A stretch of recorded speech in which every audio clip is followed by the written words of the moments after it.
at UCSF. Healthforce Center has been working to advance health equity for most of our 30-year history.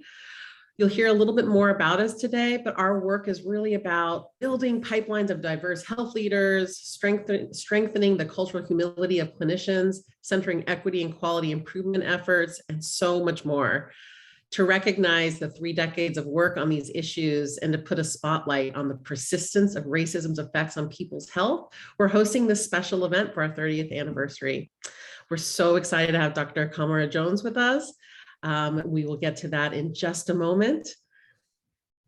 First, I'd like to just acknowledge the people and organizations that are supporting this event. I want to just send huge thank you and gratitude to our sponsors for this workshop.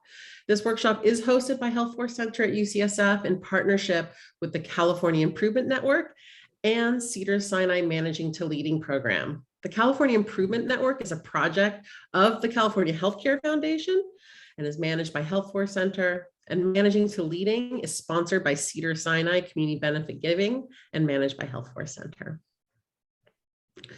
To get us started, I'd like to introduce Dr. Sunita Mutha. She's a practicing physician. She's also a professor of medicine in the Division of General Internal Medicine and the Associate Dean for Academic Affairs in the UCSF School of Dentistry. And she's the director of Healthforce Center. Dr. Mutha leads the organization's efforts to increase workforce knowledge, develop leadership capacity, and nurture networks across silos in healthcare to advance health equity. Dr. Mutha. Wow, thank you so much for that introduction, Rebecca. And I am beyond thrilled to have this time with Dr. Jones and in this workshop, which I'll introduce shortly. But I want to take a moment to just describe for those of you for whom may be less familiar with Healthforce Center, what it is that we do. What we are uniquely able to do as we celebrate our 30th year is that we focus on connecting diverse individuals and sectors. And that really means we are focused on people who are delivering care, who are educators, and those who are making policy. Those are the audiences that we bring together. And we do this all with the intention of creating a collective force for health, for equity, and as importantly, for action. And this is one of the things that we'll focus on at today's workshop. So I'm going to go on to the next slide. And we do this really through areas of focus. So we focus on research and action. That's all of our workforce research, describing who's in the workforce, how they're prepared, what the distribution is, and how they're able to impact improvements in care. We do consulting and evaluation work that looks at either evaluating an intervention to improve care or the impact of policy and the impact of workforce design. We do a lot of work on leadership development and training, and I'll describe that in a moment. And then our last big area of work is creating networks, connecting people across sectors in the state and outside. And all of this is with a focus on equity, and you'll see this stream in the next slide that I'm going to go to. I wanted to take a moment because we are celebrating our 30th anniversary to talk a little bit about the kind of work we've done.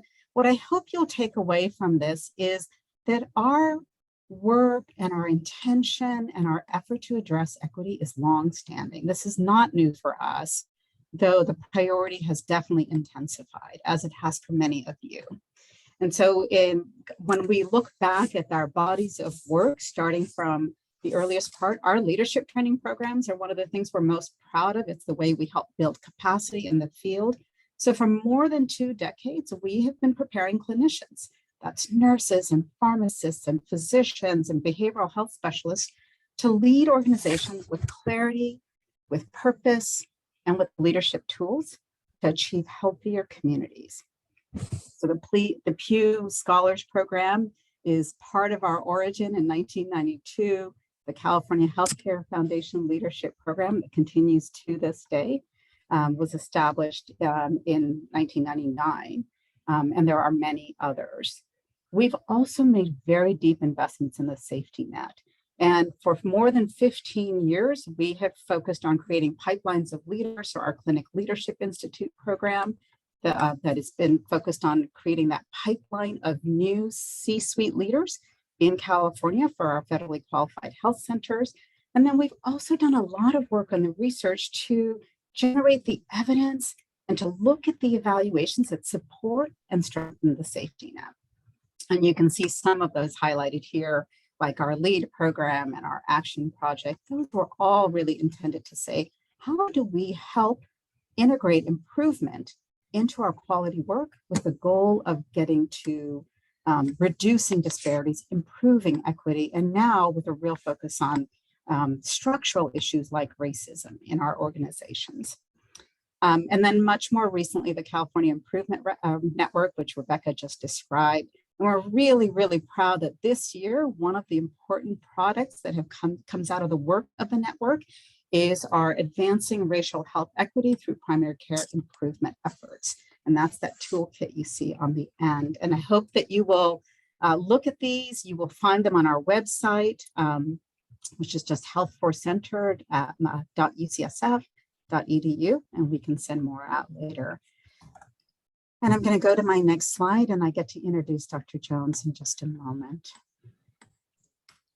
So in the next slide, I just want to take a moment to remark on this. I think that one of the things that we have seen and heard in the last few years going through the pandemic, but because of the huge social change and the issues that we're facing, racism continues to be a really significant issue.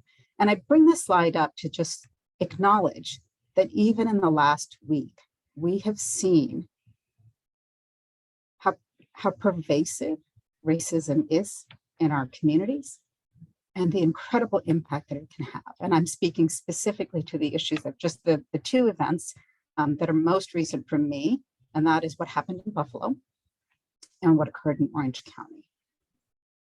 And this is a reminder when I think people say, we've been talking about equity for so long, we've been talking about racism for so long, why are we still focused on it? Can we move on to the next thing? We cannot. And as somebody who identifies as a person of color, identifies as being really steeped in healthcare delivery, it feels so important to me that we are marking our 30th anniversary by focusing on this issue, because I cannot think of a more important issue to focus on. And you can hear the emotion in my voice because this matters so deeply. I want to go ahead. I'd love to introduce Dr. Jones and tell you a little bit about her. She has, some of you are very familiar with her, but I'm going to take this moment to highlight some things. So Dr. Camara Jones is a physician who is currently the UCSF, holds currently the UCSF presidential chair. And for those that those of you that may know less about her, she's a family physician. She's an epidemiologist, and she's the past president of the American Public Health Association. And her work focuses on naming, measuring, and addressing the impacts of racism on health and well-being for our nation and for the world.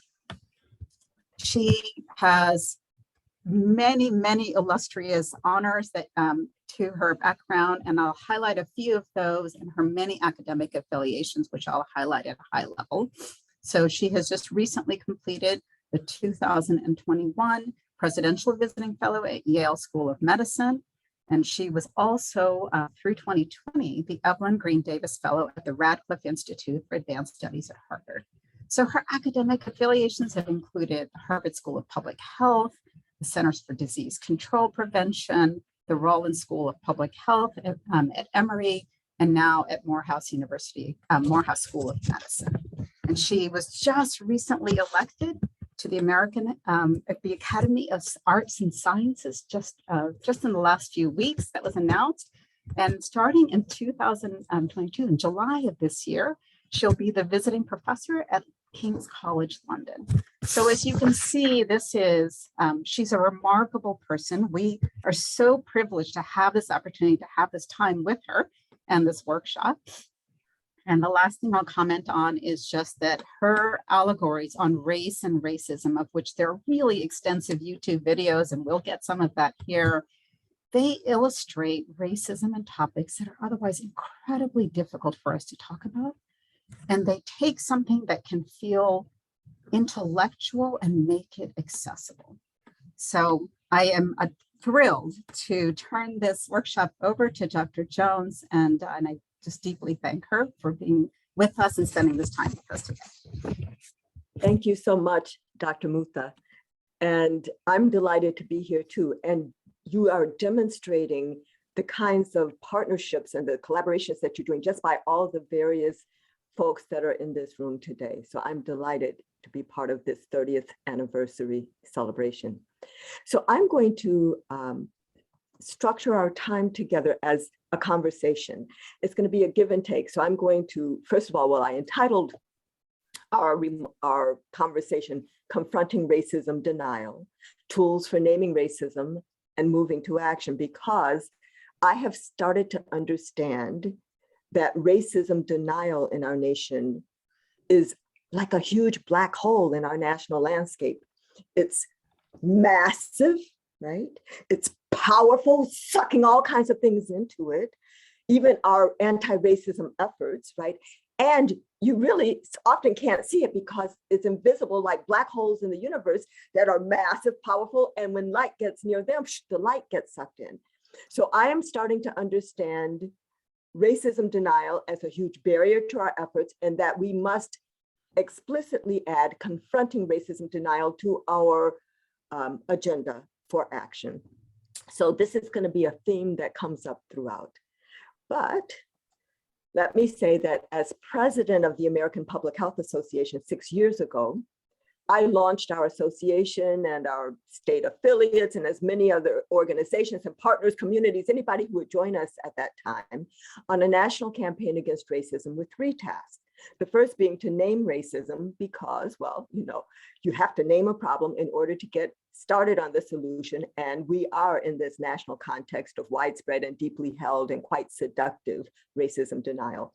But as necessary as it is to name racism, it's necessary but insufficient. We must move to action. So the second of the 3 tasks of my national campaign against racism was and is to ask the question, how is racism operating here? Doing that landscaping to identify levers for intervention, targets for action. And then once you've done that kind of preliminary landscaping, then to organize and strategize to act. Now, I give you that we all as individuals have individual roles. We have individual tools and wheelhouses, and we can put things on agenda. We can hire students or make connections across the city and that kind of thing. But really, the power is in collective action. So you're going to see this theme throughout. And in fact, I am going to equip all of us with tools to do these things, to name racism, ask how is racism operating here, and then to organize and strategize to act. Our toolkit is in 4 parts. The first is why name racism. Here we are, Healthforce Center. We got people all from different kinds of parts of the health system. Why name racism? The second is to answer the question that we often get, or maybe even often wonder, does racism really exist? Then, how does racism impact health? And finally, what can we do today? So I've organized this with some of my allegories or cartoon animations. So I'm first going to share with you my cliff analogy to help us understand why we in this gathering should be naming racism. I'll share with you, and then we'll have a break, some time for discussion. Then I'm going to share with you my dual reality, which is a communication tool for us to understand and then to share out with others that yes, racism really exists. Then my levels of racism, Gardner's Tale allegory about how racism impacts health. And after those 2 is when we'll have another break for discussion. And then finally, what can we do today? Where I will share with you my latest allegory, cement dust in our lungs, and then go back to the dual reality to frame what all of us can do today. So here we go.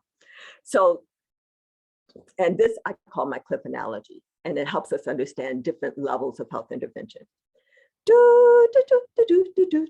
Whoops, boom, somebody just fell off of the cliff of good health. And if that were you or somebody in your family, you would be delighted to find an ambulance at the bottom of the cliff to speed you on to care. But if we were concerned about other people who might come along that cliff face, so if we were concerned about population health, community health, public health, we might well ask ourselves, what could we put in place as a health intervention besides just stationing lots of ambulances at the bottom of the cliff? So somebody in this room is going to say, I know, let's put a net halfway down. That way, even if people fall, we can catch them before they get crunched up at the bottom. So that's a very important idea, right? But the more you think about it, nets do have holes in them. So some people might fall through the cracks, but we could even make that a trampoline halfway down that cliff, right? No holes in a trampoline. But even if we had a trampoline halfway down the cliff, we might well find ourselves with lots of people just bouncing up and down at half functionality, not able to get back to the top of the cliff. So what else could we put in place as a health intervention? Well, clearly we need to be thinking about a fence at the edge of the cliff to keep people from falling in the first place. But that has to be a very, very strong fence if there's a lot of population pressure against it. So what else can we do as a health intervention? Well, we could move the population away from the edge of the cliff. So let me pause here to label these interventions that I have depicted so far, where the ambulance at the bottom of the cliff represents acute medical care, and what we on the public health side of the house, because I'm both a family physician and an epidemiologist, what we describe as tertiary prevention. So you know there's primary, secondary, tertiary prevention. Tertiary prevention is preventing complications from disease that's already manifest. That's your ambulance right there. The net or trampoline halfway down, these are our safety net programs, often in our social services, as well as secondary prevention, which is early detection, screening, which can be in our communities or in our clinical settings.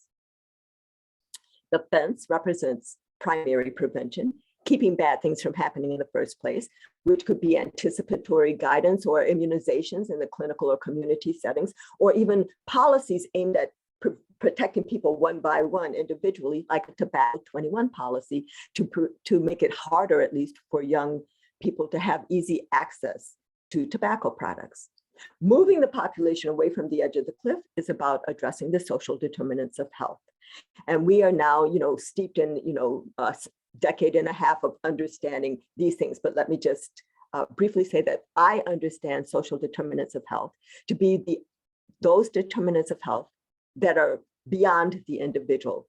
They're outside of the individual, beyond our individual genes, beyond our individual behaviors. And they are actually the context of our lives, including individual context, which includes, education, occupation, income, wealth. So addressing poverty is a very important way of moving the population away from the edge of the cliff. These social determinants of health include adverse neighborhood conditions.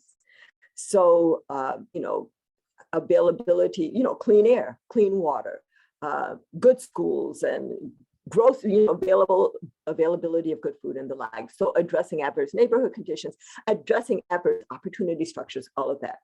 So those things are important.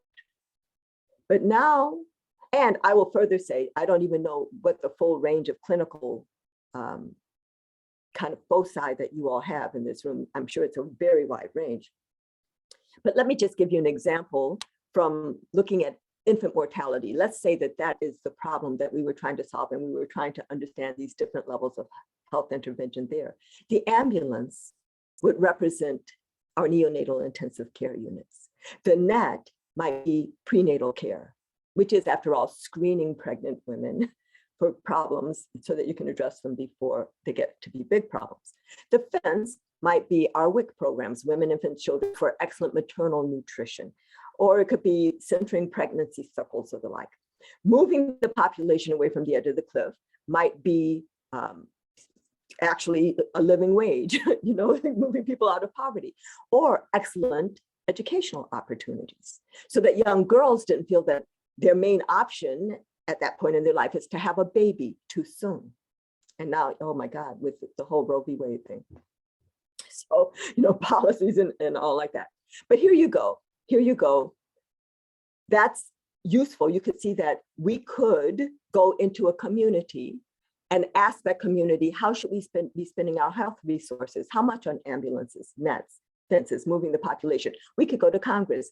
But as useful as this diagram might be in helping us understand and contextualize and even prioritize different health interventions, it has a huge fatal flaw. And the huge fatal flaw with the diagram that I've shared with you right now is that it doesn't help us understand or communicate how health disparities arise. So I want to shift gears for just a moment to talk about how health disparities arise and then come back to the cliff. So especially when we're talking about racial ethnic health disparities, there are many axes along which health disparities arise, and I am very cognizant of that. But especially when we talk about racial ethnic health disparities, we have so much evidence about differences in the quality of care received within the healthcare system, starting with the Institute of Medicine at the time's report 2002-2003, their unequal treatment report, which pulled together what were then hundreds of studies documenting that for people in the same system, right, everybody covered by Medicare or Medicaid, Medi-Cal, or everybody in the VA system, there were stark differences in how vigorously, for example, your chest pain might be investigated or treated depending on your race, or how much pain medication you might get if you walked into an emergency department with a long bone fracture, depending on your ethnicity or your race. But even that Institute of Medicine committee recognized that that explanation of differences in quality of care was not the end-all be-all explanation of how health disparities arise, because they recognize that some people can't even access care in the first place. So that's a second level at which health disparities arise. But now I'm hoping that everybody in the sound of my voice recognizes that health is not created within the health sector. So there's a third level at which health disparities arise, which are differences in our life opportunities, exposures, resources, risks, differences in the conditions of our lives, which are actually making some individuals and communities sicker than others in the first place. And so if we even wanted to contextualize these three levels or these three ways in which health disparities arise, differences in quality of care, differences in access to care, and differences in underlying exposures and opportunities, we could try to model that as a pyramid, or better yet, as an iceberg, where the huge hidden base are the differences in the conditions of our lives. And then very often the same people who've been made sicker are frustrated because of limited access to care. And then sometimes even the lucky ones who get into the healthcare system are further injured because of differences in the quality of care. So now, remembering those three levels at which health disparities arise, we are going to go back to our cliff, but now we're going to recognize that we're really not dealing with a flat two-dimensional cliff, but we're actually dealing with a three-dimensional cliff. And at some parts of the cliff, there might be an ambulance there, but maybe that ambulance has a flat tire. So it's slow or goes off in the wrong direction. Or maybe there's no ambulance there at all. And maybe there's no net, nor fence. And usually at those parts of the cliff, the population is being pushed closer to the edge. So now let me label our three-dimensional cliff with how health disparities arise, where the differences in quality of care are represented when there's an ambulance there, but it's slow or goes off in the wrong direction. Differences in access to care are no ambulance, no net, no fence. And differences in underlying exposures and opportunities are represented by the closer proximity of that greenie population to the edge. So now that we recognize that we're really dealing with a three-dimensional cliff, there is a whole new set of questions that arise. The first being, how did the cliff become three-dimensional in the first place? And that's usually through historical injustices that are perpetuated by present-day contemporary structural factors. But given that the cliff is three-dimensional, we also need to ask, why are there differences in how resources are distributed along this cliff face? And why are there differences in who's found at different parts of the cliff? Why are the oranges back here in a way and the greenies being pushed closer to the edge? And when we start asking and addressing those kinds of questions, we are actually doing something that differs from addressing the social determinants of health, which I talked about as moving the population away from the edge of the cliff, addressing poverty, adverse neighborhood conditions, and the like. We are now talking about addressing the social determinants of equity or inequity, which are systems of power that can differentially distribute resources in populations, where these social determinants of equity or inequity include racism, sexism, heterosexism, economic systems like capitalism, and the like. So on this cliff analogy, I've actually distilled, if you will, three different dimensions of health intervention. And so you go back to your junior high or high school geometry. One dimension is a line, two dimensions is a flat plane, three dimensions is space. Well, along that line at the edge of the cliff, is where we can display all of our curative and preventive health services, ambulance networks, right there. In fact, that's where the Affordable Care Act lives, as much as we've tried to protect it over the years, right? That even is where universal access to high quality healthcare would live. And we need to get to universal access to high quality healthcare to join the rest of the rich world and most of the rest of the whole world, right? But that is not because that in and of itself is going to result in large and sustained improvements in health outcomes. That is because universal access to high quality healthcare is how we value all of our people equally. But even when we get there, we can overwhelm any system if everybody or so many people are pushed up against the edge. So we must actually move into that second dimension and address the social determinants of health, including poverty and addressing adverse neighborhood conditions and the like. We must do that if we want to have large and sustained improvements in health outcomes. But here's the trick. If we're about moving the population away from the edge of the cliff without recognizing that we're really dealing with a three-dimensional cliff, we are at risk of moving some of the population, but not all of the population, and actually making health disparities worse. So we must acknowledge and address the three-dimensionality of the cliff. We must address these social determinants of equity or inequity, including racism, sexism, heterosexism, capitalism, and the like, if we want to achieve social justice and eliminate health disparities. So I often, like if we were a general lay audience, I would end that discussion there and say, let's talk about it, have some questions, right? And I usually say, I've said the word racism 2 or 3 times, nobody fell off of the chair, let's go. But I want to actually spark our conversation with 3 questions that have come up in the past for me, and then we will have a pause for discussion. The first question says, Dr. Jones, this looks like a very nice model.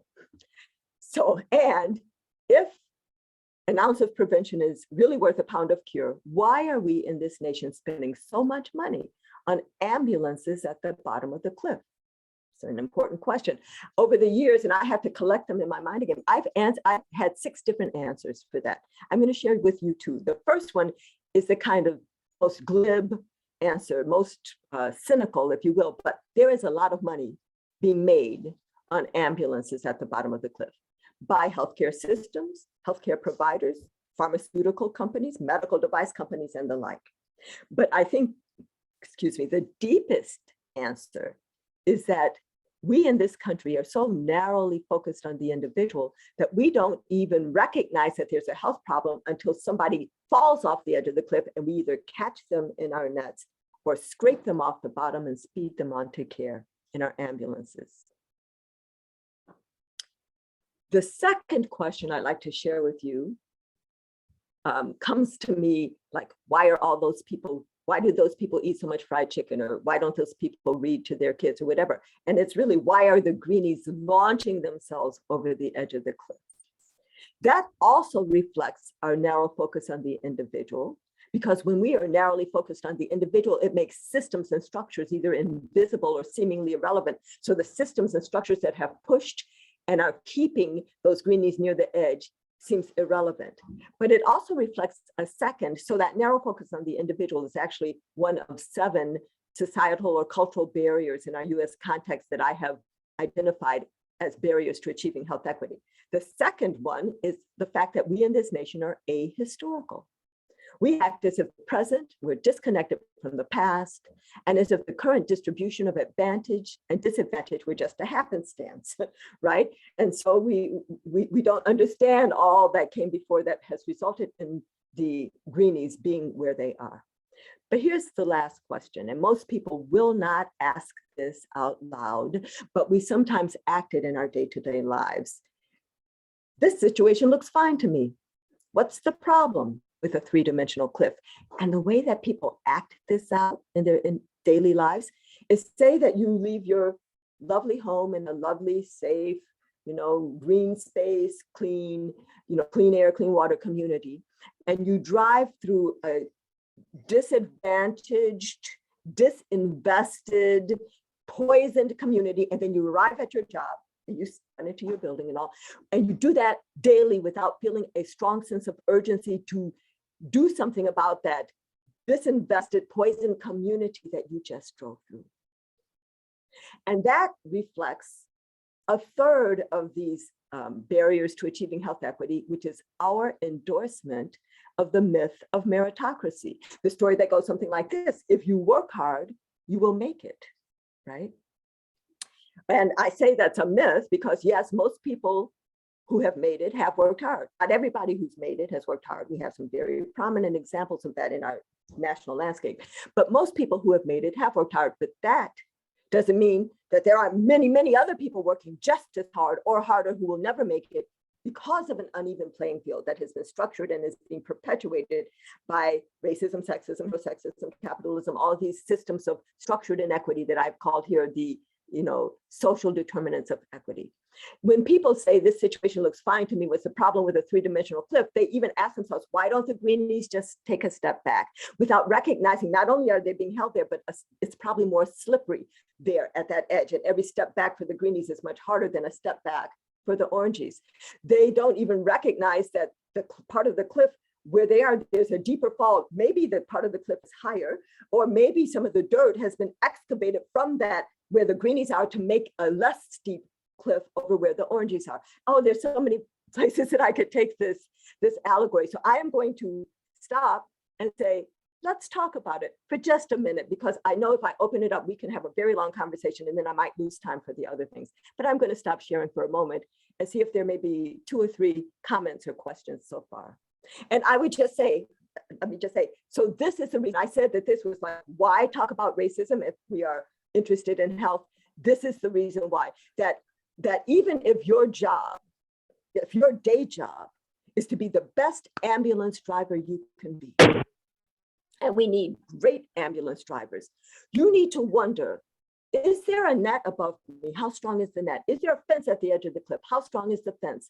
How close is the population to the edge? At what part of the cliff am I operating? Do I even do things when I'm operating at different parts of the cliff? So in your day job, if you are an ambulance or a net or fence, we need to acknowledge and try to strengthen all of those aspects around us. But all of us, as people who are concerned about the whole, as global citizens who are concerned about the whole, I would say that our first priority for all of us should be about addressing the three-dimensionality of the cliff, right? And the disproportionate distribution of resources and populations, even if your day job is at the bottom. So I don't know how we want to invite this. I would say maybe people use your little funny hand, like the little weird hand, yeah. And then open your mic and speak if you can. Melinda. Hi, good morning. Thank you. I love when you speak. Structurally speaking, do you believe the greenies or specific populations are being pushed to the edge on purpose? Yes. Well, I will say this.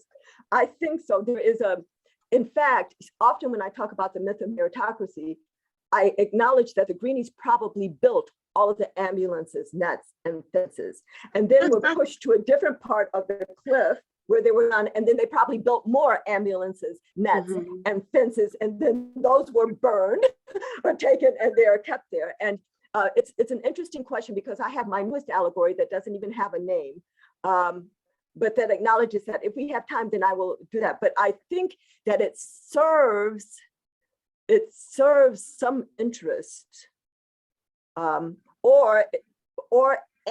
it reflects a sense of they are not us, and the oranges are never looking at people who are closer to the edge of the cliff, because people don't compare themselves to those who have less than what they have. They always compare themselves to those who have more. And but honestly, this kind of inaction in the face of need is a hallmark of structural racism. So the initial historical injustices were set in place, and the inaction in the face of need is a hallmark of structural racism. So I would say that people alive today wouldn't say that they're deliberately doing that, but the inaction in the face of need and the racism denial, and let's not talk about history, and let's pass laws so that we won't make our children uncomfortable, and all of that, and the white supremacist ideology and the 7 values targets, the 7 barriers that I'm going to talk about later, which I'll just name now since you asked, all of those things are part of blinding people in this country about the reality of that, and people feeling that their situation is normal if they're away from the edge of the cliff, right? I keep forgetting where. Right.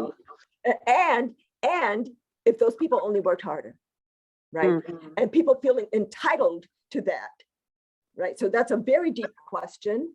It was set up by initial historical injustices that are perpetuated by present day contemporary structures with inaction in the face of need and racism denial. Thank you. Yeah. Rook.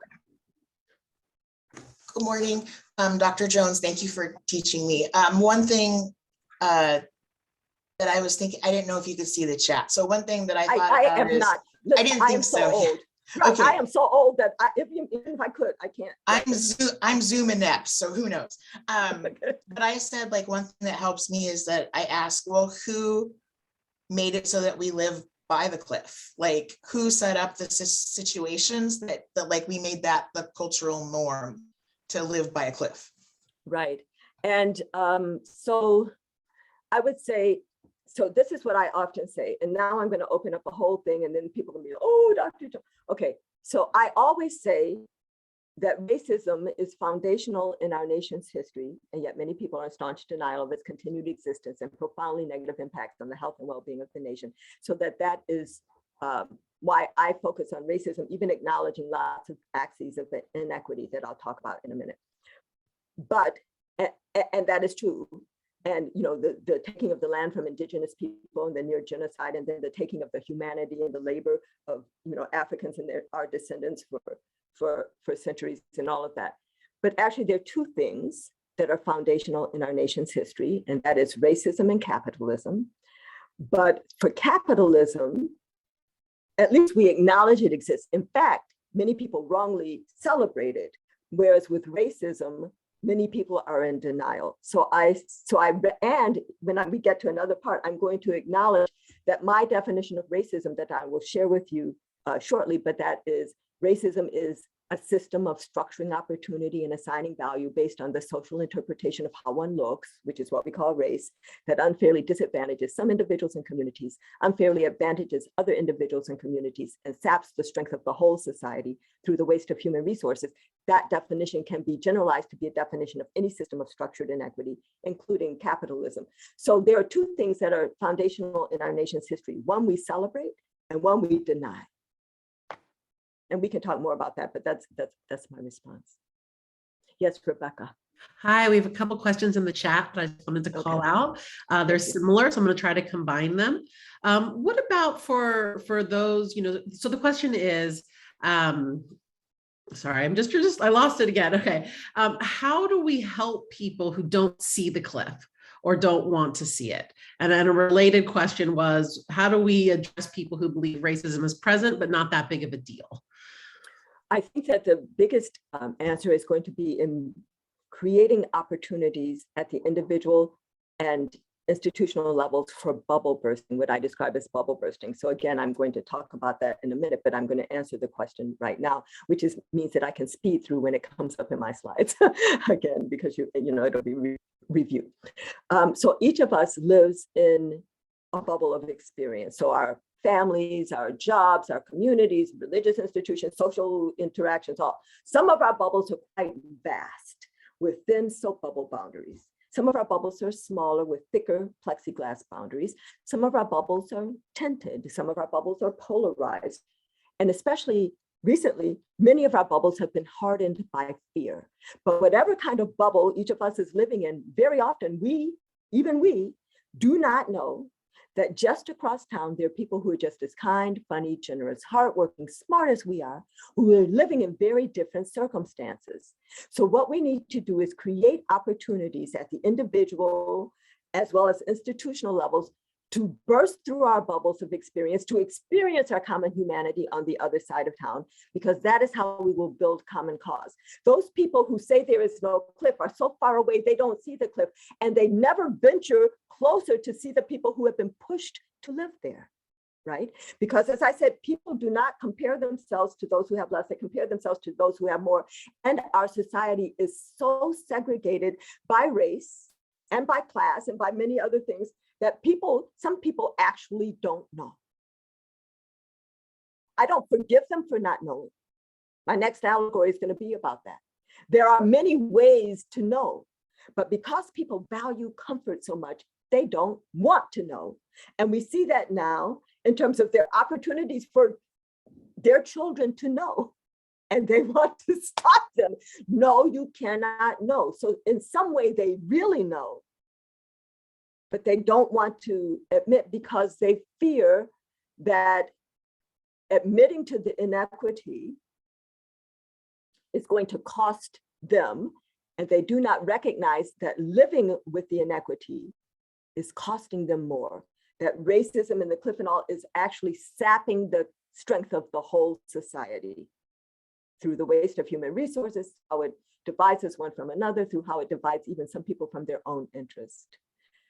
So I don't have the perfect allegory for how racism saps the strength of the whole society, although many of my stories will get at that, but not like head on. But my newest allegory, I'm trying to work it. I'm trying to work it and make it get there. But that is the most essential point that I think all of us need to lift up right now. And actually, Rebecca, you said there are many questions and you wanted to combine them, but hold, because we are, like I said, once we start asking questions, and I will lose time for the other things. Oh, we did. You got it. Thank you so much. Okay, thanks. So, and I see so many of my friends here. So I am so happy to see so many of my friends here. Hi, Manisha. Anyway, so I'm going to share again. And let's see if I can get it to move. So, okay, so now why name racism? Now we're into this naming racism piece. There are 4 key messages when naming racism. The first is that racism exists. I've already been talking to you about that because we live in the context of widespread and deeply held and very seductive racism denial. The second of these 4 key messages is that racism is a system. And I saw even on the sign that Dr. Mutha put up, racism is a disease. Yeah, it manifests in lots of ways, but in its essence, it's a system of power. The third is that racism saps the strength of the whole society. And the fourth is that, yes, we can act to dismantle racism. So now I'm going to share with you my dual reality restaurant saga allegory. This one, which is based on something that happened to me in my own real life, is to help us understand and communicate that racism exists. So step with me as a first-year medical student on a Saturday, because as a first-year medical student, I was very diligent, very hardworking. So here I am waking up on a Saturday morning, and first thing I do, I hit those books and I'm nosing. And it's already mid-afternoon and some of my friends come over. Now, do they distract me from my studies? No. We all get to studying long and hard, and now it's getting late. And we're getting hungry, and I have no food in the apartment, which was so typical of me that my friends actually understood. It was like, okay, Camara, we got that, but we're hungry. So let's go into town and find something to eat. So we do.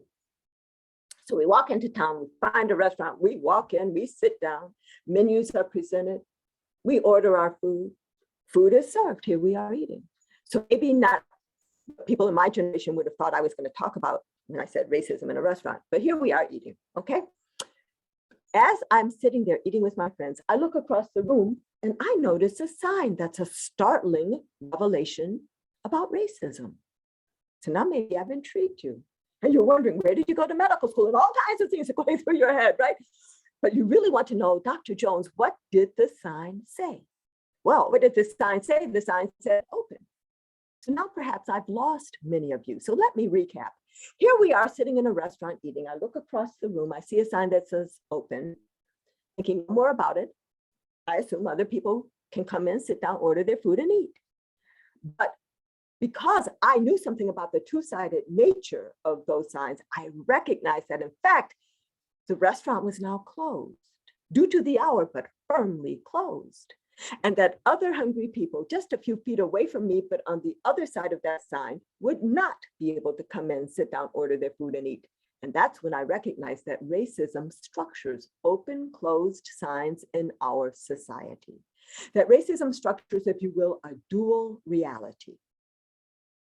And for those who are sitting inside the restaurant, at the table of opportunity eating and they look up and they see a sign that says open, they don't even recognize that there's a two-sided sign going on because it is difficult for any of us to recognize a system of inequity that privileges us. So for example, it's difficult for men to recognize male privilege and sexism. It's difficult for white Americans to recognize white privilege and racism. In fact, it's difficult for all Americans to recognize our American privilege in the global context, although we are living it so large right now with how much of the global supply of COVID-19 vaccine we have sequestered in this country. I have had 4 shots already, and there are people in this hemisphere who have not had their first. Now, those on the outside, they are very well aware that there's a two-sided sign going on because it proclaims closed to them, but they can look through the window and see people inside eating. So back inside the restaurant, to those who ask, is there really a two-sided sign? Does racism really exist? I say, I know it's hard for you to know when you only see open. In fact, that's part of your privilege, not to have to know. But once you do know, you can choose to act. So it's not a scary thing to name racism. It's actually an empowering thing to name racism. It doesn't even compel you to act, but it does equip you to act. So that if you care about those on the other side of that sign, which is an if, but if you do, why you could even talk to the restaurant owner who is, after all, inside with you. And you can say, restaurant owner, there are hungry people outside. Why don't you open the door and let them come in? You'll make more money. And oh, the conversations we could have. Or maybe what you do is pass some food through the window. Or maybe you try to tear down that sign or break through the door. But at least what you won't be doing is sitting back saying, wonder why those people don't just come on in and sit down and eat. Because you'll understand something about the two-sided nature of that sign that proclaims open to you.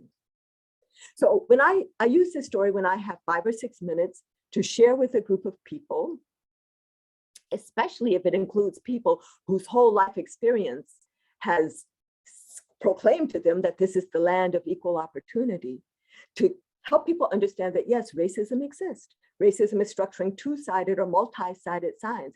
It's creating a dual or multifaceted reality.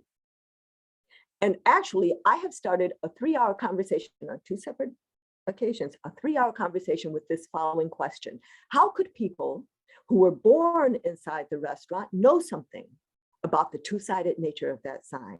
And each time it was a 3-hour conversation because there are many ways to know. As I was saying about people who don't acknowledge this clip, there are many ways to know. And so maybe not today with me, because we could have a 3-hour conversation just right there. But I want you to take this image and this story and have a 3-hour conversation with your neighbors or with your family members and the like, or with your coworkers. But I will say this, I am heartened that more people who were born inside the restaurant and who just 2 years ago would have been sitting inside eating and saying, what are those people saying? Black lives matter. Don't they know all lives matter? More of those people are now actually saying, yes, Black lives matter. More people born inside the restaurant are saying the word racism. They're actually putting together the phrases, structural racism, systemic racism. That is important. But as I said before, if we just say a thing, put something on our, organizational website or post something on Facebook or tweet something out or post something on Instagram. If we just say a thing, right, it's important, but we may forget why we said that thing 6 months from today, because racism denial is so staunchly held by so many, and it's so seductive that we may actually fall into what I describe as the sleepiness, the somnolence of racism denial. So we have to go beyond naming racism to action. We need to tear down the sign. And of course, racism is not just a sign, it's the sign, it's the door, it's the lock. There's a whole system going on. We need to dismantle the lock, take the door off the hinges, because once we start acting, we will not forget why we are acting. So I owe you all a definition of racism, which I already shared with you. So I'm going to talk it through, but you already know when I say racism, I'm clear I'm talking about a system. So I'm not talking about an individual character flaw or personal moral failing or even psychiatric illness, as some people have suggested, even though, yes, it manifests in all of those ways. But In its essence, it is a system of power, a system of doing what? A system of doing two things, of structuring opportunity and assigning value. And on what basis is the opportunity structured? And on what basis is the value assigned? It's based on so-called race, based on the social interpretation of how one looks in our race-conscious society, which is what we call race. In the United States, you look at me, I'm clearly Black. In some parts of Brazil, you look at me, I'd be just as clearly white. I've experienced that. In South Africa, you look at me and I'd be just as clearly colored. I've experienced that. So here I am, same physical appearance, but in these three settings, I'd be assigned to a different race. And if I were to stay in any of those settings long enough, then my health outcome would take on that of the group to which I've been assigned, even though I'd have the same genes in all three places. I used to do a hour-long lecture on race, so we're not going to go there, but just to say that this socially assigned race is the substrate on which racism operates day to day and has operated over the centuries. It's the substrate on which racism operates to structure opportunity and assign values or assign value. And this system has impacts. When we think about racism and we finally acknowledge its existence, we say, yeah, it unfairly disadvantages some individuals and communities. But it shouldn't take any of us long to recognize that every unfair disadvantage has its reciprocal unfair advantage, so that racism is also unfairly advantaging other individuals and communities. And that's the whole issue of unearned white privilege that we hardly ever talk about in this country, because it makes some people, especially some people who are living as white, uncomfortable. I used to almost apologize when I would see people squirming in their seats at about this time in a talk. And I would say, I'm not trying to make anybody uncomfortable. Just shake it off, stay with me. I'm going to tell you more stories. I don't apologize anymore.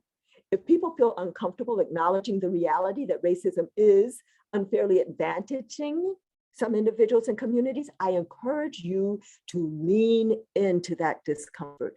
And how do you lean in? You lean in by reading history. You lean in by talking to strangers, going across town and staying a while, because I have come to learn that for all of us, the edge of our comfort is actually our growing edge.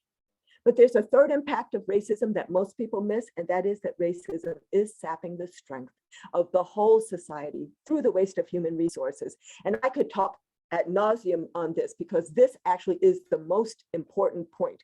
Actually, this is the point that I would have all of us lift up right now these days, because when we don't vigorously invest in the full, excellent public education of all of our kids, because the blinders of racism have made some decision makers think there's no genius in the barrios, the ghettos, on the reservations, we can get along very well, thank you, without those kids. Well, of course, there's genius in all of our communities.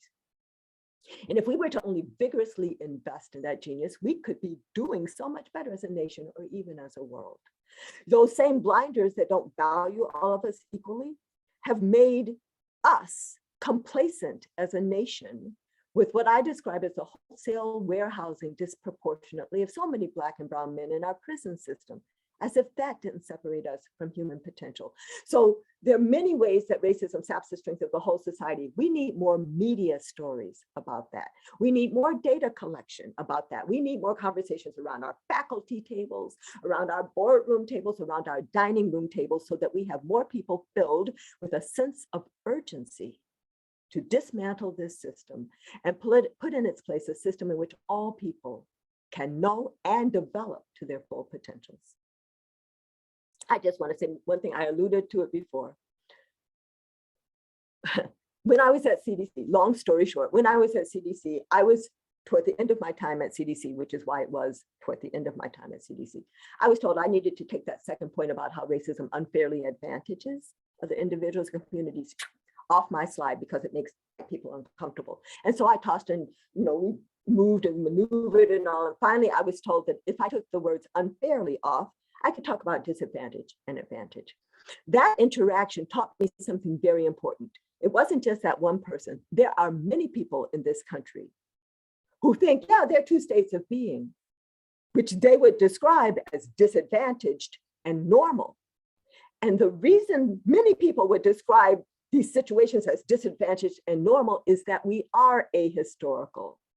We act as if the present were disconnected from the past, and as if the current distribution of advantage and disadvantage were just a happenstance. And those people do not recognize that their so-called normal is built up on a whole mountain of unfair advantage. So I've talked already about confronting racism denial. It's, I defined racism as a system of doing two things: structuring opportunity and assigning value, which would suggest that if we want to be about anti-racism, we need to address opportunity structures. Yes, yes, yes. We need to address value assignments. Yes, yes, yes. But we also, as I say, need to confront racism denial, because it's either sucking in our efforts or pushing them to the edge. And as I said, it's like a black hole in our national landscape. I also have come to understand that there are people who value comfort, and there are people who value social justice. And in the current status quo, those two values are at polar opposites from one another. And further, that we could position those who value comfort, understand them as being like people who are sitting inside the restaurant at the table of opportunity eating. They value comfort because they are benefited by the status quo. They are comfortable in the status quo. And here's some other things about them. They don't wonder, why isn't anybody else coming in the restaurant? They may not even notice that there are other people coming in the restaurant. Problem? What problem? That's racism denial right there. They're so interested in their food and the conversation. They don't want to examine the sign. Somebody might have whispered, oh, there's a two-sided sign going on. They are passing laws that nobody can even go near the sign to turn it and see if it does say closed on the other side. They don't care what the outsiders are saying, right? They don't care to know.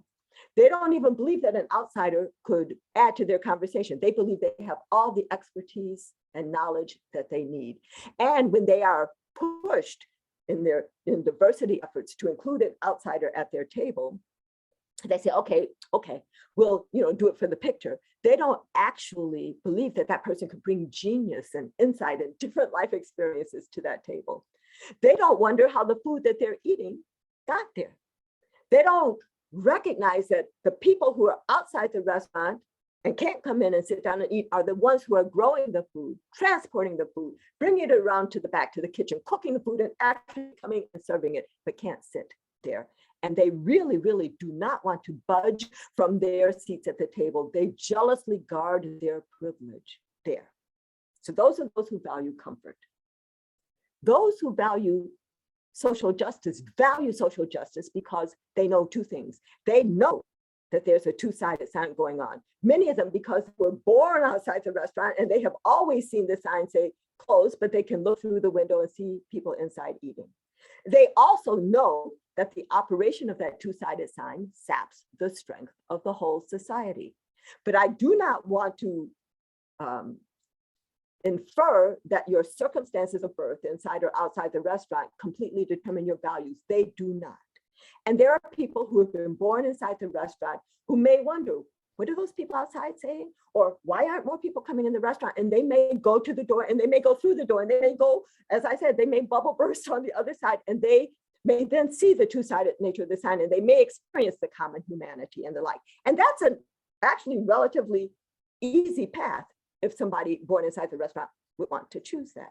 There are those who were born outside the restaurant who do make their way inside the restaurant. That is a harder path. That's a harder thing to do. You have to prove all kinds of things, like you worked hard and you may even actually have to promise that you had any knowledge about the two-sided nature of the sign, right? You may have to deny that there's a two-sided sign going on. Often those people who make it in are situated near the window so that people who are still on the outside can see that they're there. Sometimes they use that position near the door to keep their foot in the door to enable it, make it easier for more people to come in the restaurant. But sometimes they are the gatekeepers. I am not saying, I'm just saying all kinds of possibilities. What we need to do is we need to move more people from valuing comfort to valuing social justice, right?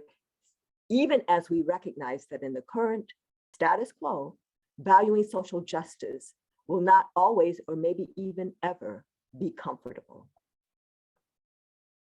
So we're going to take a pause there. I'm going to shift gears to my dual reality, to my Gardener's Tale allegory. And some of you may be familiar with this. I'm going to first set it up by describing 3 levels of racism that I distilled 25 years ago. And not the first, I mean, back the Black Panthers were talking about different levels of racism. I mean, this is, stuff is iterative. But in 2000, so 22 years ago, I published my Gardner's Tale paper describing 3 levels of racism: institutionalized, which we would now describe as structural; personally mediated, which most people say interpersonal, but I am so clear that racism is a system that I describe it as personally mediated, even though that's a bit of a tongue twister, because I understand that level to be the system mediated through people, not born inside people, and internalized. So let me define each of these levels, give you examples of how they impact health, and then I'll illustrate them with my Gardner's Tale allegory. So institutionalized, and I also am checking my time, and I need to know, Marie, how much time do I have left? You have about 30 to 40 minutes. Okay, I like the 40 better than the 30. Okay. So. Take it, take it. Take it, yeah. Okay. So institutionalized or structural racism is the system, if you will. That is the constellation of structures, policies, practices, norms, and values, which taken together result in differential access to the goods, services, and opportunities of society by race. And you'll notice for all of my definitions, it's differential something by race, okay? This is the kind of racism that doesn't require an identifiable perpetrator because it's been institutionalized in our laws and customs and background norms. This is the kind of racism that shows up as inherited disadvantage, or its reciprocal inherited advantage. And we see structural racism both in terms of material conditions as well as in terms of access to power. So examples include differential access by race to quality housing, excellent educational opportunities, equal employment opportunities, same level of income at the same level of employment, and clearly those things impact health. Differential access by race to medical facilities, including physical access, including financial access, including linguistic access. Differential access by race to a clean environment, and the very well documented disproportionate placement of toxic dump sites or bus transfer stations in communities of color. And in terms of access to power, differential access to power as information, which could be health information, or how do you get a vaccine, how do you get a test, how do you get the newest treatments, right, for COVID-19, as well as information about our own histories. Power as resources, so certainly capital resources, but also social networking resources, knowing somebody on the board, and power as voice in media, voice in government, and the like. Now, sometimes people have seen these examples and they have challenged me here, and they said, Dr. Jones, take a careful look at that top set of examples: housing and education and employment and income. Dr. Jones, isn't that what we call social class? Why do you have that on a slide about racism? Are you talking about racism, or are you really talking about social class? That is a very important question, which many of you might be holding inside yourselves. And so I need to answer that question. And the first part of that question is the observation that it doesn't just so happen that people of color in this country are overrepresented in poverty, while white people in this country are overrepresented in wealth. That is not just a happenstance. And for each marginalized, stigmatized, oppressed group of color, there's been some initial historical injustice. So, for indigenous North Americans, for American Indians, the initial historical injustice was the taking of the land, the near genocide, and then the movement of the survivors to reserved lands. And then in some instances, something good was found under one reservation. Oops, you gotta pick the people up and move them someplace else. There have been families that lived in Mexico for centuries, have never crossed the border, but the border crossed them. They found themselves in New Mexico, Texas, Arizona, California, right? And the great-great-grandchildren are still being targeted, harassed. 3 years ago only, it was the El Paso massacre, which was so reminiscent of the Buffalo massacre, and so many, right? There were Chinese laborers who were brought to this country to help us build our intercontinental railroad. But in the 1880s, with the Chinese Exclusion Acts, unable by law to bring their families, unable by law to marry. There were Japanese Americans that during World War II were interned in prison camps. While we didn't do that to Italian Americans, German Americans, And for people of African descent, the initial historical injustice was the kidnapping of West African people, our importation across the Atlantic with tremendous loss of life in the Middle Passage, and then for the survivors and their progeny for generations and generations and generations and generations, what I describe as the coerced usury of our unpaid labor for centuries to build this country. And when I started talking like that, there have been people who said, "Ooh, Dr. Jones, there you go talking about slavery." Dr. Jones, we all recognize that slavery was an unfortunate chapter in our nation's history. But Dr. Jones, don't you know the enslaved people were emancipated by 1865? And we're now in 2022, which makes that 157 years ago. Dr. Jones, all else being equal, don't you think the impacts of slavery would have washed out by now? Well, the answer is in the question, isn't it?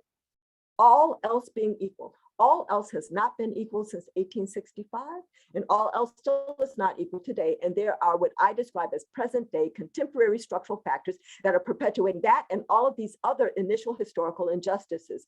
And these contemporary structural factors are part and parcel of structural or institutionalized racism. So when you ask me, am I talking about racism or am I really talking about social class? My response is that structural racism explains why we even see an association between social class and race in this country. It's not just a happenstance. And this is a very important aha. I'm not going to dwell longer in this slide. I often do, but it may come up in our discussion. I just want to say one thing, and before I leave institutionalized and structural racism, and you know, I am spending a lot on this slide because this is what people need to understand. It can occur through acts of doing, acts of commission, as well as acts of not doing, acts of omission. And very often, structural racism does show up as lack of action, inaction in the face of need. The second level of racism, personally mediated racism, I define as differential assumptions about the abilities, motives, and intents of others by race, and then differential acts based on those assumptions. This is what most people think of when they hear the word racism. Somebody did something to somebody. It includes the different idea, the prejudice, and the different action, the discrimination. And it has many impacts on health: police brutality, vigilante brutality, white supremacist brutality, right? Physician disrespect, which can be as subtle as a physician not giving a patient the full range of treatment options, because that physician or other healthcare provider figures that patient couldn't afford, wouldn't understand, wouldn't comply, or whatever they assume. Or it could be quite blatant, like sterilization abuse, which has had many iterations in our nation's history. Shopkeeper vigilance being followed around in stores, or waiter indifference, not getting quick, respectful treatment, which are just two aspects of what some people describe as everyday racism. You know, the microaggressions, which don't feel so micro to those who are aggressed, but the subtle communication of disrespect, which may even be related to elevated blood pressures in communities of color, blood pressures that don't even go down at night. And teacher devaluation. This is a very, very important manifestation of personally mediated racism, because when a teacher hears a child's question and interprets it at a low level of sophistication as opposed to a high level of sophistication, or puts a child off into the ADD track where they may not even know their full potential, much less have the opportunity to develop to their full potential, that has such impacts for that child and for the whole nation who is robbed of that potential. All of these examples show that racism at this level can be through acts of doing, acts of commission, as well as acts of not doing, acts of omission. But even more important to understand at this level is that personally mediated racism can be unintentional as well as intentional. But what I'm saying is you don't have to have intended to do something racist to have had a racist impact. And in our law, we must try to eliminate, strip intent out of so much of our law, because intent protects the perpetrator. Impact actually honors and protects those who have been harmed. The third level of racism, internalized racism. So, you know, I've been saying these things are differential by race. Well, from the point of view of members of stigmatized, marginalized, oppressed races, it's acceptance by members of stigmatized races of negative messages about our own abilities and intrinsic worth. But on the other side, for those members of structurally advantaged races, it results in a sense of entitlement, which in fact then necessitates racism denial. Because if you feel that you are entitled to what you have, if your situation is normal, you must deny that there is an unfair system going on. Now, the health outcomes that I'm going to share with you, or how it shows up, are going to be from the point of view of members of stigmatized races, because I haven't figured out how a sense of entitlement can turn to bad health outcomes unless we acknowledge that there are some with a sense of entitlement toward it. And maybe that is the basis of what some people describe as the diseases of despair in white populations, that grievance or whatever, that results in suicide and the second opioid epidemic and the like. But the rest of this slide really is from the point of view of members of marginalized races, where it results in devaluation, self-devaluation, feeling maybe I'm really not as good as, maybe I shouldn't try to graduate from high school or apply to that college or try to get that job or live in that neighborhood. It shows up as the white man's ice is colder syndrome. I heard that phraseology from my parents' generation, and what it meant then for people of color, it still means for many of us today. So say I'm Black, as I am, and I need a lawyer, maybe I would go seek out a white lawyer over a Black lawyer. Or if I were sick, maybe I'd prefer the white doctor over the Black doctor if I could find a Black doctor. Or if my lemonade were warm, I might go way down the street to get the white man's ice over the Black man's ice, deeply believing that the white man's ice is colder, deeply internalizing the myth of white superiority. This level of racism shows up as resignation, helplessness, hopelessness, which often turns into a lot of self-destructive health behaviors.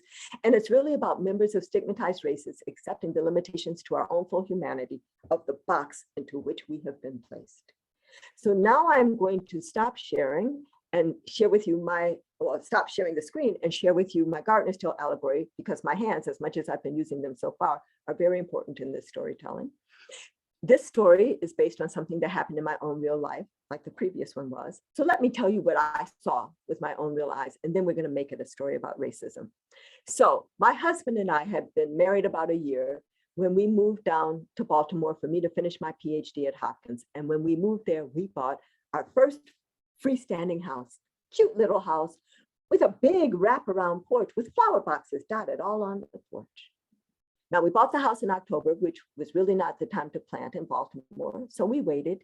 But when spring came, my husband, who loves to garden, ran out of the house with our marigold seeds, going to decorate our cute little porch.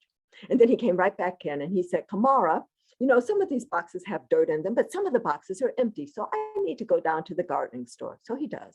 He goes down to the gardening store and he comes back hauling big old bags of potting soil. And then we fill up those empty boxes with that potting soil. And then we take equal numbers of our marigold seeds and put them in all of the boxes, and we water all of the boxes equally. And by this time, because I am not the gardener in the family, I am exhausted. So I just figure, okay, I helped so far. I'm going to sit back and just be delighted. Well, 3 weeks later, as I'm walking out of my front door onto my porch, I finally pay attention to those flower boxes. And what I saw made me literally stop in my tracks.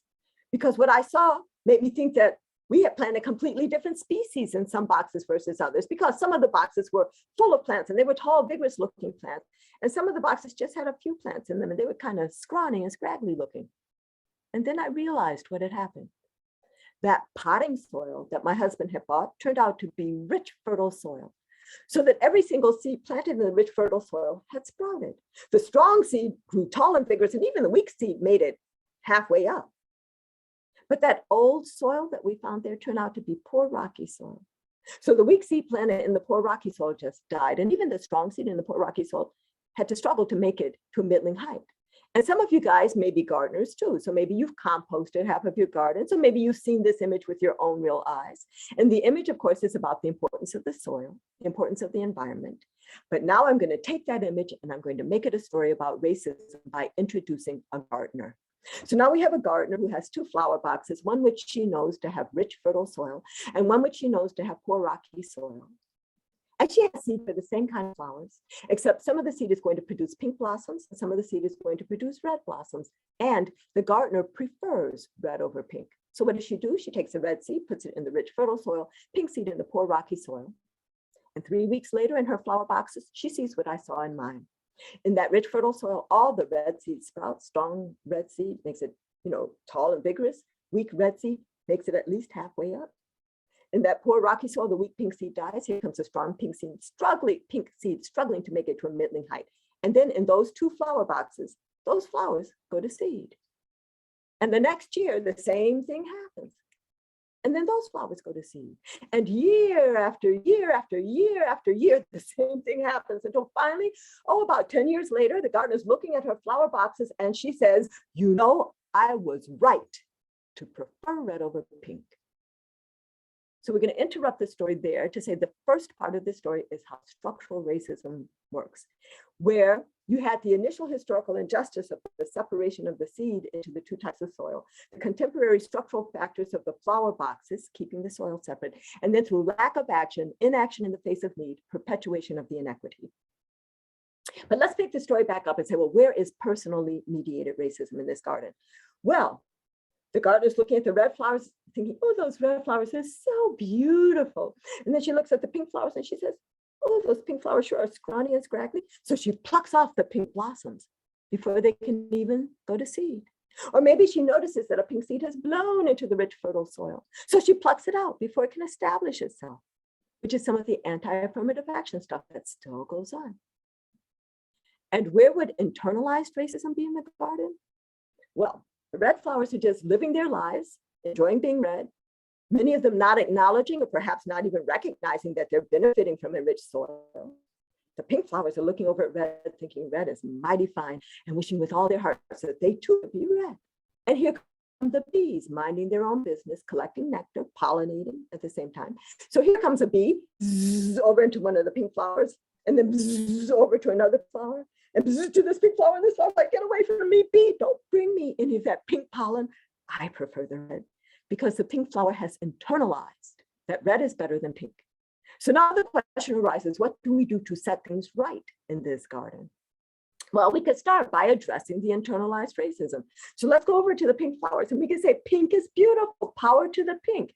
And that is an important intervention. But if that's all we do, it's not going to change the situation in which those pink flowers find themselves. So you say, okay, well, let's address the personally mediated racism. Let's have a conversation with the gardener, or better yet, let's have a workplace multicultural workshop for the gardener. Ta-da! So here we are, it's all good. So in our workshop, we say, dear gardener, would you please stop plucking those pink flowers? And maybe she will, maybe she won't. But even if she does, it's still not going to change the situation in which those pink flowers find themselves. If we really want to set things right in the garden, we must address the structural racism, which means we have to either break down the boxes and mix up the soil, or if you need to keep separate boxes, which is not a good idea, it certainly makes it easier for that same gardener to continue segregating resources going forward. But if it's important to keep separate boxes, it means if you're going to set things right, you need to enrich that poor rocky soil until it is as rich as the rich, fertile soil. And when you do that, the pink flowers will flourish. They'll be looking beautiful, grand, and glorious. And in that intervention on the structural racism, you may also address the internalized racism, because now pink will no longer be looking over at red, thinking red is better or wanting to be red. And in that intervention on the structural racism, you may also address the personally mediated racism. Now, the original gardener may have to go to her grave preferring red over pink, but her children who grow up and see the flowers looking equally beautiful will be less likely to have that kind of attitude. So this story has been to illustrate these 3 levels of racism: structural, personally mediated, and internalized, and to strongly suggest that if we want to set things right in the garden, we need to at least address the structural racism. Good to address all the levels at the same time, but at least address the structural racism. And when we do, the other levels may take care of themselves. But there's one more question that I didn't answer or even ask yet, and that is, who's the gardener? After all, the gardener is the one that I gave the power to decide, the power to act, and control of resources, which are actually the elements of self-determination. Who is the gardener in the US context? Well, government is a huge part of the gardener, but not the only part. Media, foundations, corporations, health systems, communities, to the extent that they have self-determination. But whoever the gardener is, it is dangerous when the gardener is allied with one group. I painted her red. That's why she prefers red over pink. And it's also dangerous that she's not concerned with equity, that she can look at her flower boxes and think that her garden is beautiful, thank you, because she's not even counting the pink flowers as part of her garden. So now the question arises, what do we do about the gardener? Do we make the gardener striped, polka dotted? Do the pink flowers have to grow a recruit? their own gardener, lots of questions can come out of this. I'm going to share with you 2 questions that have come up before, and then we'll open it up for brief discussion, because I do want to share with you the last bit of, because all of this to date has been naming racism, and we really do need to go to the moving to action piece. But the questions I want to share with you is, once I was asked, excuse me, Dr. Jones, but why should the red flowers share their soil? And when I heard that question, I loved the question because it showed me the power of this story to start conversations about racism that might be otherwise difficult if we were talking about racism between you and me. My answer to that question, why should the red flowers share their soil, is that actually that soil doesn't belong to the red flowers. It belongs to the whole garden. But here's the second question. What if that's not the original gardener we're looking at right there? What if that's the gardener's great-great-great-great-grandchild? Here we are. And the great-great-great-great-grandchild has always seen the flowers looking like that, may not even think there is a problem to be solved. So here's my 3-part approach to that. First, we must make the differences in the height and vigor of the pink and red flowers a problem requiring urgent solution. That is, we must put that on our urgent action agenda. Step 2. Oh my God, it's on the agenda. What are we going to do? Well, so we must make the flower boxes transparent so that we can understand, talk about, and address the differences in the quality of the soil. Step 3, as we make those flower boxes transparent, we must make sure that everybody understands that the pink seed did not just go launch themselves into that poor rocky soil. So we must talk about history, and we must talk about how the gardener's initial and continued preference for red over pink set up and is perpetuating this injustice or this situation. So we must talk about, some people would describe that initial and continued preference for red over pink cultural racism. In the US context, it is white supremacist ideology. We must directly address that, because if we do not, even if we were able to compel the red gardener today to enrich the poor rocky soil today until it was as rich as the rich fertile soil today, if she continues to prefer red over pink, she will continue to privilege red over pink going forward. So when I described racism, defined it as a system of both structuring opportunity and assigning value, for the longest time, my gardener's tale was just about opportunity structures, the soil and the boxes and all. But I have come to understand that we must address both, because if we do not, we won't be able to set things right in this society. So we will have a brief pause for discussion. I'll stop sharing. Maybe the 2 fastest questions. If you'd like to ask a question, why don't you go ahead and raise your hand?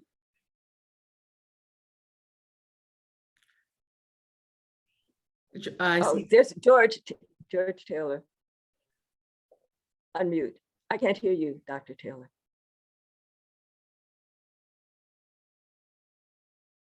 Can somebody? I'm on Okay. that, Dr. Jones, and please call me George. Okay, George. Thank you.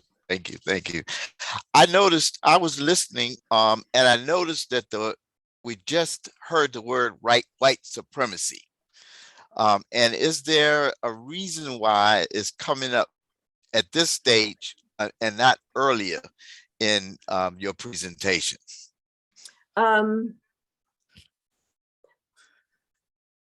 I talk about it here, and I talk about it when I talk about the barriers to achieving health equity. I am, even then, I put it 7th of my 7 barriers, because I am not trying to be a lightning rod. I am trying to bring people along, but I'm also speaking truth. Would you recommend that I say it earlier?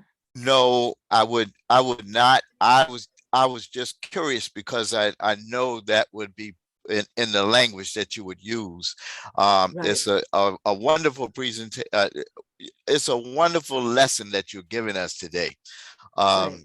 And so it just crossed my mind, and I also wanted to learn how I might use to not create defensiveness, perhaps to mitigate some of the discomfort that is going to be available anyway. So, and yet I was thinking white supremacy from the time you started talking, and I just wanted to Right. share that and understand your use of it at So this you are point. not the first person to ask me. In fact, so I'm going to say 15 years ago, a young brother said, Camara, you need to be, saying white supremacist ideology or white supremacy very early on, or always, why are you even using the word racism? Why don't you just call it?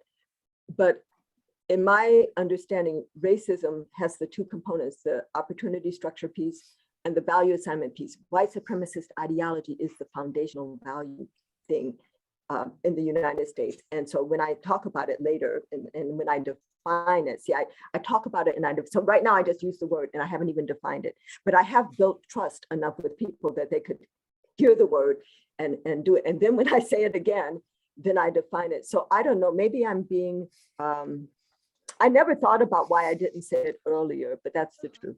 That's the truth. Please understand that is not Critique. not that I could even critique you. It was not, didn't ask it with that intention. I just I know. understood. Okay, thank you. I know so much, Dr. Taylor, and I appreciate the question because maybe I need to think about that in one way or the other. I appreciate you noticing that. Thank you, Dr. Taylor. George. Okay, Melinda. Yes, okay.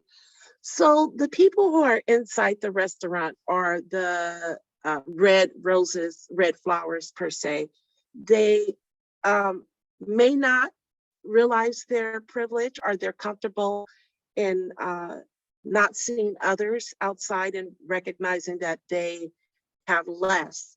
So when the pink flowers who have the rocky, with the rocks and the soil that's not so great, when those pink flowers become strong and they're like, okay, well, this is what we have, let's just keep growing and becoming stronger, then why is it that sometimes the red flowers get angry at that situation?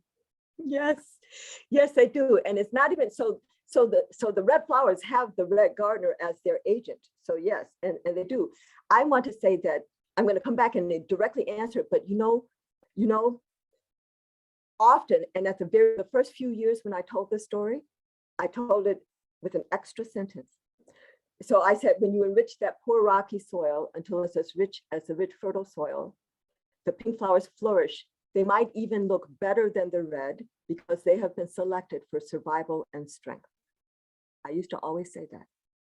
Mm-hmm. And I even, as I was approaching it, was about to sit here and I was like, I don't know my audience because this is my only nod. I told you I'm not trying to make people comfortable, but it's my only nod to understanding that the pink flowers looking better than the red is a deeply held fear of the red flowers.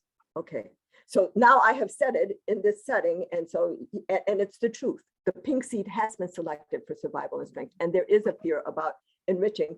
And even when in the poor rocky soil, or maybe some escape to some rich fertile soil, somebody, a pink flower does well, then it's either used as an example, well, why can't the others do that? Or as a signal, oh my God, let's hold back, we can't have too much, because there is a feeling of a zero-sum game. Now, I would say, even if there is a sharing of the soil, the red flowers would benefit from that. But what's really happening is that there is a garden committee going up and down the street, judging gardens. This garden will never get any money, soil, anything, prize for anything, because we are so looking raggedy poor because of how we are structured. And other resources can be joined in. But even if there's a zero-sum game and the soil needs to be mixed, that mixing of the soil will certainly benefit all of the flowers later for a more beautiful garden, but may even individually benefit those red who are so jealous of the rich fertile soil that they may not know that they could do better in a different mixed soil. Somebody, a young man who was a gardener as a summer job, came to me. He said, we grow hothouse, greenhouse plants, and then we put them in the ground, for these estates and stuff, and you take them out and put some more in, right? And he says, if we don't mix that soil, the rich soil, with some of the native soil, you just put that in there, that hothouse flower will not do well. so that even the mixing of that rich soil with the other soil around it is necessary for the success, unless, of course, the red flowers want to stay in their greenhouse, which many of them do. So, I mean, we could go so many places. Melinda, thank you again for a very deep question.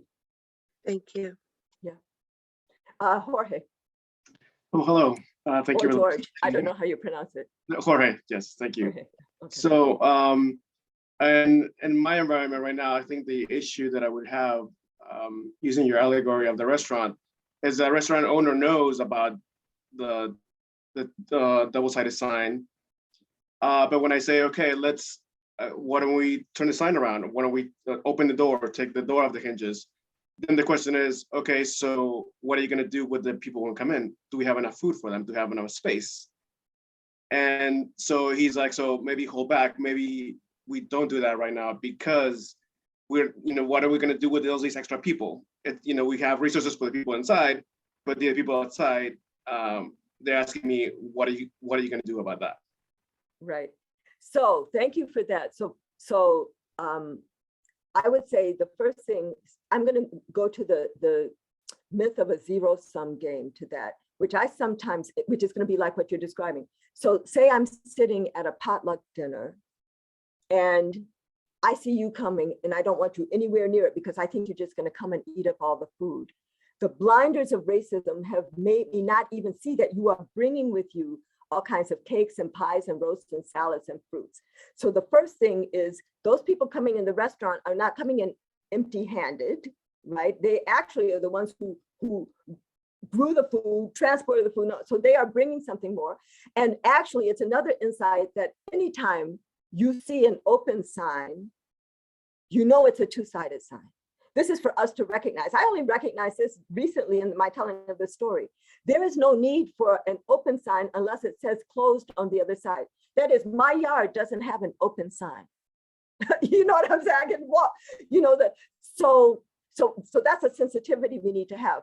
But maybe the walls need to be blown out, and if the restaurant owner, with all the talent and everything that is locked outside of the restaurant, which is not coming into the restaurant as need, is coming in with resources and food and money, and how do we build a better restaurant and knowledge and all kinds of things. It's the notion, it's the zero-sum notion that would make the restaurant owner hesitant to do that, as opposed to say, why don't we invite all of these chefs and growers and all, and let's blow the walls out. But there's the blinders make the restaurant owner and all those who are inside not able to acknowledge the brilliance, talents, everything that's outside. They don't know that they're missing out. They are so holed up. And now the fear piece, when I talked about the bubbles, and some of our bubbles in this recent days have been hardened by fear, I really think that's what it is. And people are not venturing out to burst through their bubbles they don't recognize that there are other people just as kind, funny, generous, hardworking, smart, or smarter than they are, living on the other side of town in different circumstances. And when we join forces, when we move more people from valuing comfort to valuing social justice, that we all will win, even though in the short term, it may be uncomfortable. In the short term, people might have to bunch up at the tables until we build more tables and stuff like that. But in the long term, it is for the good of all of us, because the current situation is sapping the strength of the whole society. And yes, those people on the outside are also part of the whole society. We are not the whole society, those of us inside the restaurant. Thank you. Thank you so much. Yes, Betsy. And then Betsy, you're going to be the last one, because unless they're going to give me some more time. Okay. Thank you, Dr. Jones. I'm really feel touched. My body feel your energy and your passion. And I'm so glad you pointed out the fear, the element of fear. As you know, we all immersing so much fear right now. You hear on the news, you encounter daily, as an AAPI person, I feel that fear more intensely nowadays. And as you know, those of us lean in, it's hard to overcome that fear, that sense of, fight or flight or just freeze, not do anything. Can you speak about how can we overcome that bubble of fear? How can we burst that so we can work together to take action and move forth? I think that we need to be willing to talk to strangers, first of all. You know, I think talk to strangers, people you don't know in your workplace, talk to strangers sitting on the bus next to you if you take a bus, or on the plane or whatever. I think we need to be willing to talk to strangers, because at the moment that we talk to strangers, in the first 3 minutes, you'll find all of us will find many different points of commonality. When we start understanding that we are walking in a world that is not filled with strangers, but with friends that we haven't yet made, you know, when we understand that we're all human in here and there's so many points of commonality, even when you look at somebody and you wouldn't project that. I find that all the time now that I'm flying in on airplanes. I mean, people are surprised when somebody sits next to me, I say hello, you know, it's an invitation, right? And then they either say hello and then they put on their headphones or whatever, or they, you know, occasionally now they walk. And when we talk, we find so much and we learn so much from each other. So that would be a thing. I think that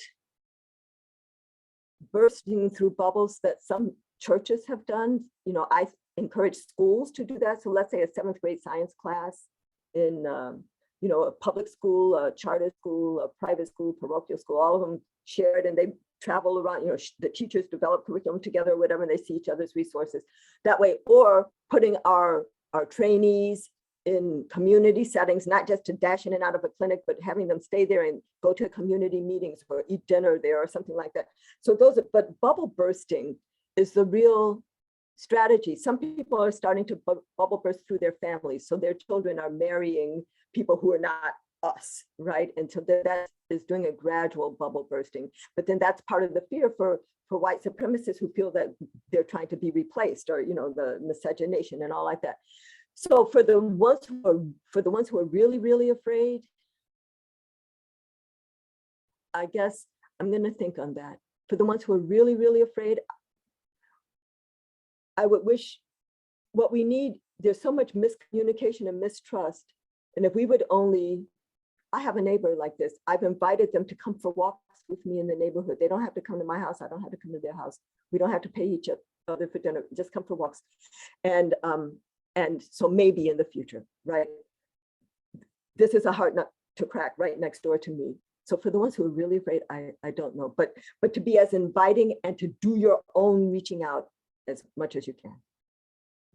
Okay, I said that was the last one, but Rook, yeah. Yeah, and Dr. Jones, this is Rebecca. I just want to interject really quickly. So we have until noon today. We could adjust. I saw, we were planning to do about 30 minutes for applied working on what we've taken in today, but we could, if it's okay with you, Dr. Jones, and if the group prefers, we could shorten that and allow more time for your sharing, Dr. Jones, and answering questions. So first I want to check with you, Dr. Jones, if you're okay with that, and then we can see what the group wants. I would love that because we can all hear our questions, as opposed to just hearing a few questions, and we can all hear my wanderings and my answers. Okay, and so for the larger group, if you could just give me a thumbs up, use your functions, or a thumbs down. All right, I'm seeing thumbs up and hearts. Great. So we will continue this way. We'll answer more questions, and Dr. Jones, feel free to just manage your time as you want to get to the rest of the content. Thank you, everyone. Thank you. Okay, Rook. I had a question about, and I'm going to try to frame this in the allegory of the diner. What about when you're sitting in the diner and you look outside and say, oh, wow, it really bums me out that we can't just all eat together. But I understand that the people that are waiting outside, I understand the door and the gate and the lock. And you try to explain this to the other, I almost said the other red flowers, but the other people in the diner. And then those people respond with, well, it wasn't easy for me to get in the restaurant either. I had to kick the door in. I had I get that a lot, in conversations I have. So I never know how to make it clear to them that, but you are still white. How do you say that where it'll sink in, I guess? Thank you. It's hard for white people, many white people, to recognize white skin privilege in the US context, because it says, well, it's not protecting me from poverty. It's not protecting me from sexism. It's not protecting me from heterosexism. It's not protecting me from all of these other things. But what white skin privilege does give you is the benefit of the doubt, high expectations. It gives you safety, and it gave I don't know the name and I don't want to know the name of the Buffalo shooter. That person would be dead if they were not white. I don't care, body, armor, helmet, all of that, because Laquan McDonald, who killed nobody, was just walking away from a car, got 16 bullets in the back. Michael Brown, oh my gosh, I can't, yes, Michael Brown. You know, so many would be dead. Even the other one that I'm not gonna say the name of, even though I remember, Charleston massacre, the mother Emmanuel, alive, escorted into the car, taken to Burger King because he looked hungry before he was booked. Oh my God, so that's white skin privilege right there. And so, but white people do not understand it. Okay, so that's the one thing. I'm gonna give you a story. I used to know the name of this town. Okay, so this is a 4-year-old story now. A town outside McKinney, Texas, outside of Dallas. Some of you may remember this story, but it's 4 years old. There was a group of young people who wanted to celebrate the 13th birthday of one of their friends. And so they go to a swimming pool in one of their neighborhoods. The people who were already at the pool objected to their being there and called the police. The police came, and the first thing we saw about this was a police officer, white male police officer, dragging a young Black girl by her braids and then sitting on her. In the same video, we saw young Black boys sitting on the curb with their hands handcuffed behind their backs. So when I saw that, I was like, oh my God. I ask people even now, how did we know that that happened? And most people say, oh, social media. I said, but how? I learned how the next day when I saw a young white boy interviewed on TV saying, well, it was almost as if I were invisible to the police. He was part of the friend group. He saw what was happening to his friends. He could have run home for safety, but instead, recognizing his white skin privilege, he stood up there and he videotaped the whole thing, right? So it is important for all of us in this country to acknowledge that white skin privilege exists, especially for people who are living in white skins, and rather than rejecting it, understand that you can use it. And, you know, I hear some white people say, oh, I don't want to, I would feel funny going into the ghetto or whatever, you know, into that neighborhood being about anti-racism, then don't go there. Go to your boardroom. Go to your community organization and be about anti-racism, right? Use your white skin privilege, because I can stay here for another 8 hours and tell the most amazing stories in the world and answer 10 zillion questions. But a word from a white person in some audiences acknowledging that racism exists, racism is a system, racism saps the strength of the whole society, and that we can act to dismantle racism will go so much further than all of my efforts because of the skin that I'm.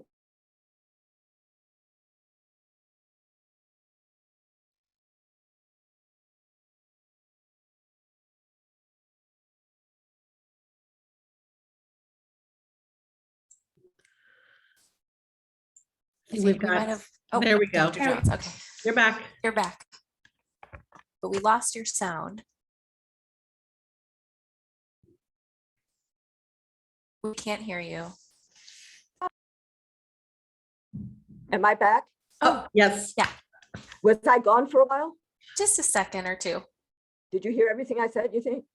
I think Yeah, and then I think you asked Dr. Lowen to speak up. Yes, Okay. I did. Okay, thank you. Yeah. I'm back. Oh, when I see that everybody's frozen and I'm still moving, I'm like, oh, I'm about to be kicked out. So I'm glad that they got You're me. here. Okay. Thank you, Dr. Jones. This is incredibly powerful. So I have a question about whether there is a different approach to communicating, working with individuals where racism denial is, the word pure comes up, but it's really true. Like they really don't see the racism, versus racism denial being manifested really as an what we call an equity detour, as a means to avoid talking about it, because it seems that when someone is truly denying racism exists, you want to, however you do it, through exploration or whatever, sort of get to the root cause of that.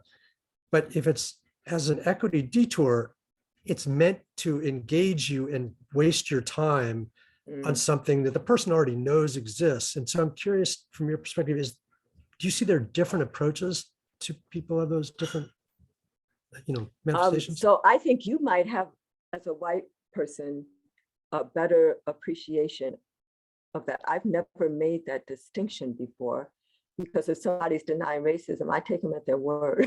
I don't try to figure out, well, what are they doing here? And what I do is I engage them with, it's an interesting thing. I don't tell them my story, or I don't even ask them to go across. I do ask them to go across town and stay a while. But my use of allegory is different from the use of narrative. Both are storytelling, but when you're doing narrative, you tell my story or my patient's story or somebody else's story. And if that story is too far from the experience of the listener, then they can discount that story.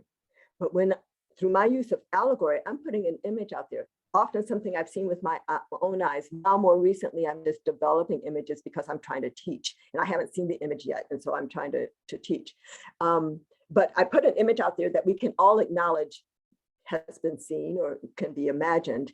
And then we talk about that, and it's no longer my story. I started this story, but now it's our story, and we can poke holes in it as we've been doing today, the questions and stuff like that. So my approach is not to figure out what are they intending. As I say, intent versus impact, that is real. I don't care why you are feigning racism denial or really feeling racism denial. It's dangerous to me, the racism denial, because you are not recognizing something that is a huge reality in this nation. I mean, it's almost as if your blinders, the racism denial says you're not recognizing the world. And so what else are you not, you're almost in a fog. So, but I don't say that to people. I say, okay, well, here's an open close sign. Okay, here's some flower boxes. Okay, let's talk about the next thing is going to be cement dust in our lives. Let's talk in this way. And even the ones, wherever they are, I think it's important for us to name racism, ask how is racism operating here, and organize and strategize to act. I don't even put the question, is racism operating here? And so much of our scientific effort to date has been on documenting the impacts of racism or the existence of racism, right? We're doing, that's called Tuskegee study. So that's not the name of it. It's the US Public Health Service study of untreated syphilis in the Negro male. We're doing that on racism and health, or racism and education, or racism, documenting the heck out of it. We need to use some penicillin. We know some penicillin for that, which would be massive investments in communities of color around housing, environmental cleanup, education, job creation, green space, and wealth building, and the like. It includes reparations to descendants of Africans enslaved in the US, as well as to maybe other Black folks who are contemporaneously impacted, disadvantaged by racism, as well as full honoring of treaties with our indigenous North Americans. So that's the reparations piece. We need to look at decarceration, abolition, however you want to do that. And we need to have massive investments around all children and their families, because in the end, there's no such thing as your children versus my children. All children are our children. So we need to have that approach. So those are my 4 policy things, but I really wandered from your question. I don't know. I'm not trying to intuit why somebody is acting in racism denial or expressing racism denial. It's a danger to what we need to do for the nation, not for me.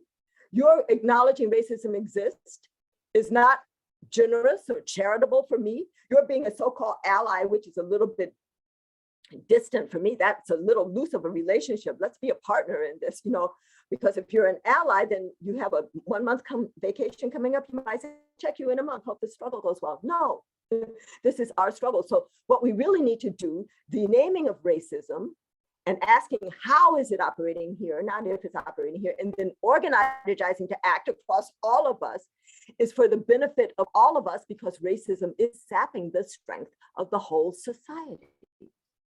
So that's why that's still the main message that I want to come up with. And I don't have the crystal allegory yet, but I'm getting close. Thank you so much. So, okay, I am going to take on and, so we have 40 minutes and maybe there'll be time for little work, but because the rest of it's not so long, but maybe we'll just keep the conversation. That would be fine too. But now we're going to part 3. Okay. So I am really enjoying the discussion, by the way. This is the way I learn. I hate it when I have to just come and do grand rounds and just talk, right? And then I don't really learn anything. Okay, this next allegory is my newest completed one. I call it Cement Dust in Our Lungs. So in this allegory, which is not from my real life experience, it's just from an image. In this, I want you to, when I say cement dust, I want you to think cement dust. And I want you to think racism. So imagine there's a cement factory spewing cement dust, and the cement dust fills the air. And if any of us are anywhere near this factory for any amount of time, we're going to develop cement dust in our lungs. Now, the cement dust in our lungs is problematic for all of us, even though it may affect different ones of us differently. So the cement dust in my lungs might make me feel that I'm less than, while the cement dust in somebody else's lungs might make him feel that he can, with righteousness, go into Buffalo, New York and shoot 13 people, killing 10 of them, or that he can, with his knee, with equanimity with his knee, crush the life out of another human being for 9 minutes and 29 seconds. But however it's affecting us, it is problematic for all of us, even for people who don't recognize that they have cement dust in their lungs. And perhaps especially for the cement factory owner who has chosen to trade off some cement dust in his lungs or her lungs for the profit from the factory. So now the question is, what do we do? We recognize we have cement dust in our lungs. Do we focus on the individual? Well, I'm going to give you 2 strategies and critique each one.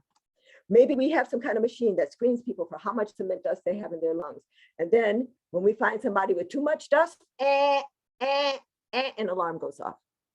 So this is a useful strategy for people who don't believe they have any cement dust in their lungs. But the question arises, what is too much cement dust? And what are we going to do for the people who have too much dust? Are we going to put them on the edge of society, vote them off the island? And actually, the deepest problem with this, especially if we had a threshold of too much dust, is that's what makes people not want to talk about cement dust at all. So here I'm going to say racism. Many people don't want to say the word racism because they think when you even start talking about racism, what you are trying to do is divide the room into who's racist and who's not, or to peer deeply into their souls to ask exactly how racist are you. So limited utility there. But what if there's somebody who has cement dust in their lungs and they want it out? Well, maybe we could set up some cleansing spas, and then people could volunteer or be encouraged to go into the cleansing spa, and they could start reading history and talking to strangers and going across town, and they come back out as good as new. But if they come into that same cloud of dust, the dust is going to reaccumulate in their lungs. So that means it's not a very permanent strategy unless somebody just lives inside the cleansing spa. But here's the other thing. Maybe we shouldn't focus on the individual. Maybe we need to acknowledge the cloud. Well, what would that mean? Well, if we acknowledge the cloud that I wasn't born with cement dust in my lungs, but it's because I'm living in this cloud of cement dust, it suggests to me another strategy. Maybe I need to put on a gas mask. Start my individual anti-cement dust journey, recognizing that the gas mask is not going to extract the dust from my lungs that's already there. Also recognizing that this has got to be a 24/7 endeavor, right? Because if I take it off just momentarily, more dust will accumulate. So actually, when I see myself in my gas mask reflected in a window pane or in a mirror, I'm heartened. Here's the other thing. When you see me with my gas mask, you ask me, Dr. Jones, why are you wearing a gas mask? And I say, we are living in a cloud of cement dust, right? That's where I'll start. And so I'm going to name racism. Actually, I'm just naming racism in the culture or whatever, but I'm going to name racism. And I'm going to say, do you want more dust in your lungs? And so more and more of you might say, oh, no. And more of you might put on your own gas mask, start your own individual anti-cement dust journeys, which then suggests, is this the answer? All we need to do is create 330 million gas masks. We have to make little baby gas masks, old people gas masks, all kinds of gas masks. Well, yeah, it's a start. It's a good start. But what we really need to do is dismantle the factory.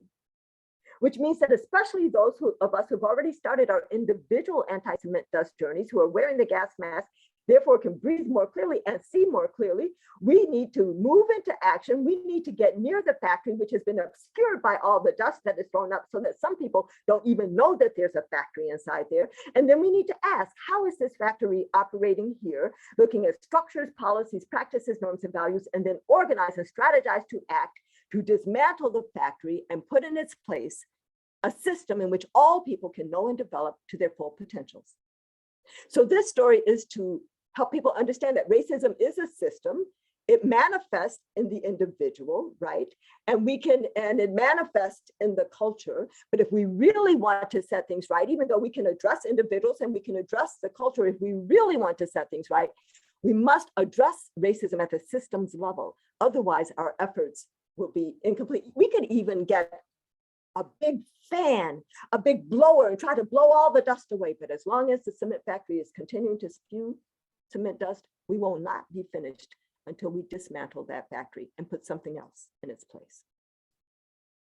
That question, how is racism operating here, is a legitimate question, therefore. That's the second thing. You know, all this other stuff has been about naming racism, all, you know, the cliff analogy, the dual reality restaurant saga, the gardener's tale. Now the cement dust is helping us understand, what do we do? How do we move to action?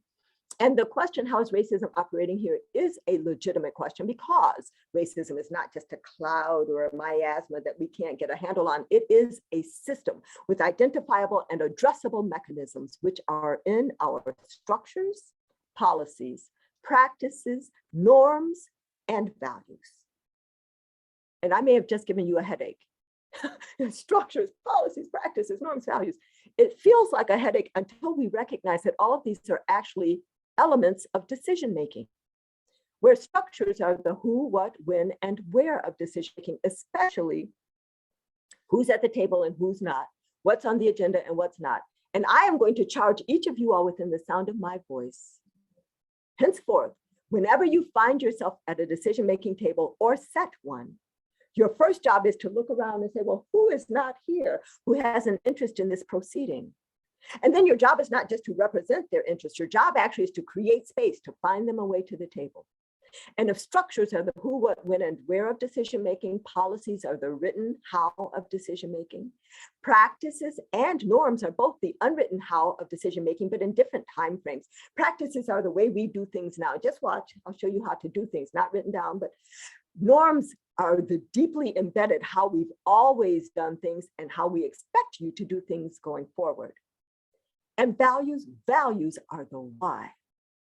That's why when I talk about those who value comfort versus those who value social justice and that struggle, this is very important.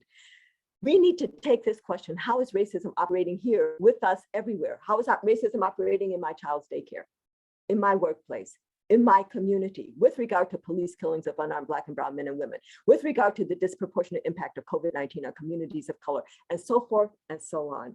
Because if we just spend 5, 10, 15 minutes looking at the who, what, when, where, how, the why of decision-making, it is my experience, because when I'm asked to do talks on different topics, far-flung from what I'm familiar with, I do that. I generate 5 and 15 levers for intervention, early targets for action.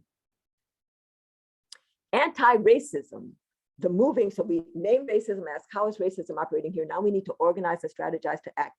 This anti-racism is a process where the steps are those 3 things. Name racism, ask how is racism operating here, organize and strategize to act. This process is sequential, but it is also looping, which means that yes, we have to name racism because you have to name a problem in order to get started on the solution. We need to map out early targets for action by asking how is racism operating here. We need to organize and strategize to act, as well as acting in our individual capacities, but recognizing that collective action is power. But once we have gone through those 3 things, are we done? No. We need to go back and name racism again, because people will be saying, well, you know, 6 years from today, are we still doing anti-racism? I thought that seems so, 2022, right? They're already saying it seems so 2020, aren't they, right? And then you need to ask again, how is racism operating here? Because there were some things that you didn't identify before. There are some new things, and some of the things that you thought you addressed have been undone. Your work has been undone or filled in. And then so we need to continue to organize and strategize to act, which points out that not only are these steps sequential and looping, they may need to span generations. This is a very important insight. I'm going to just give you a quick definition of what is health equity, my three-part definition. What is it? How do we get there? How is it related to health disparities? Health equity, I define as assurance of the conditions for optimal health for all people.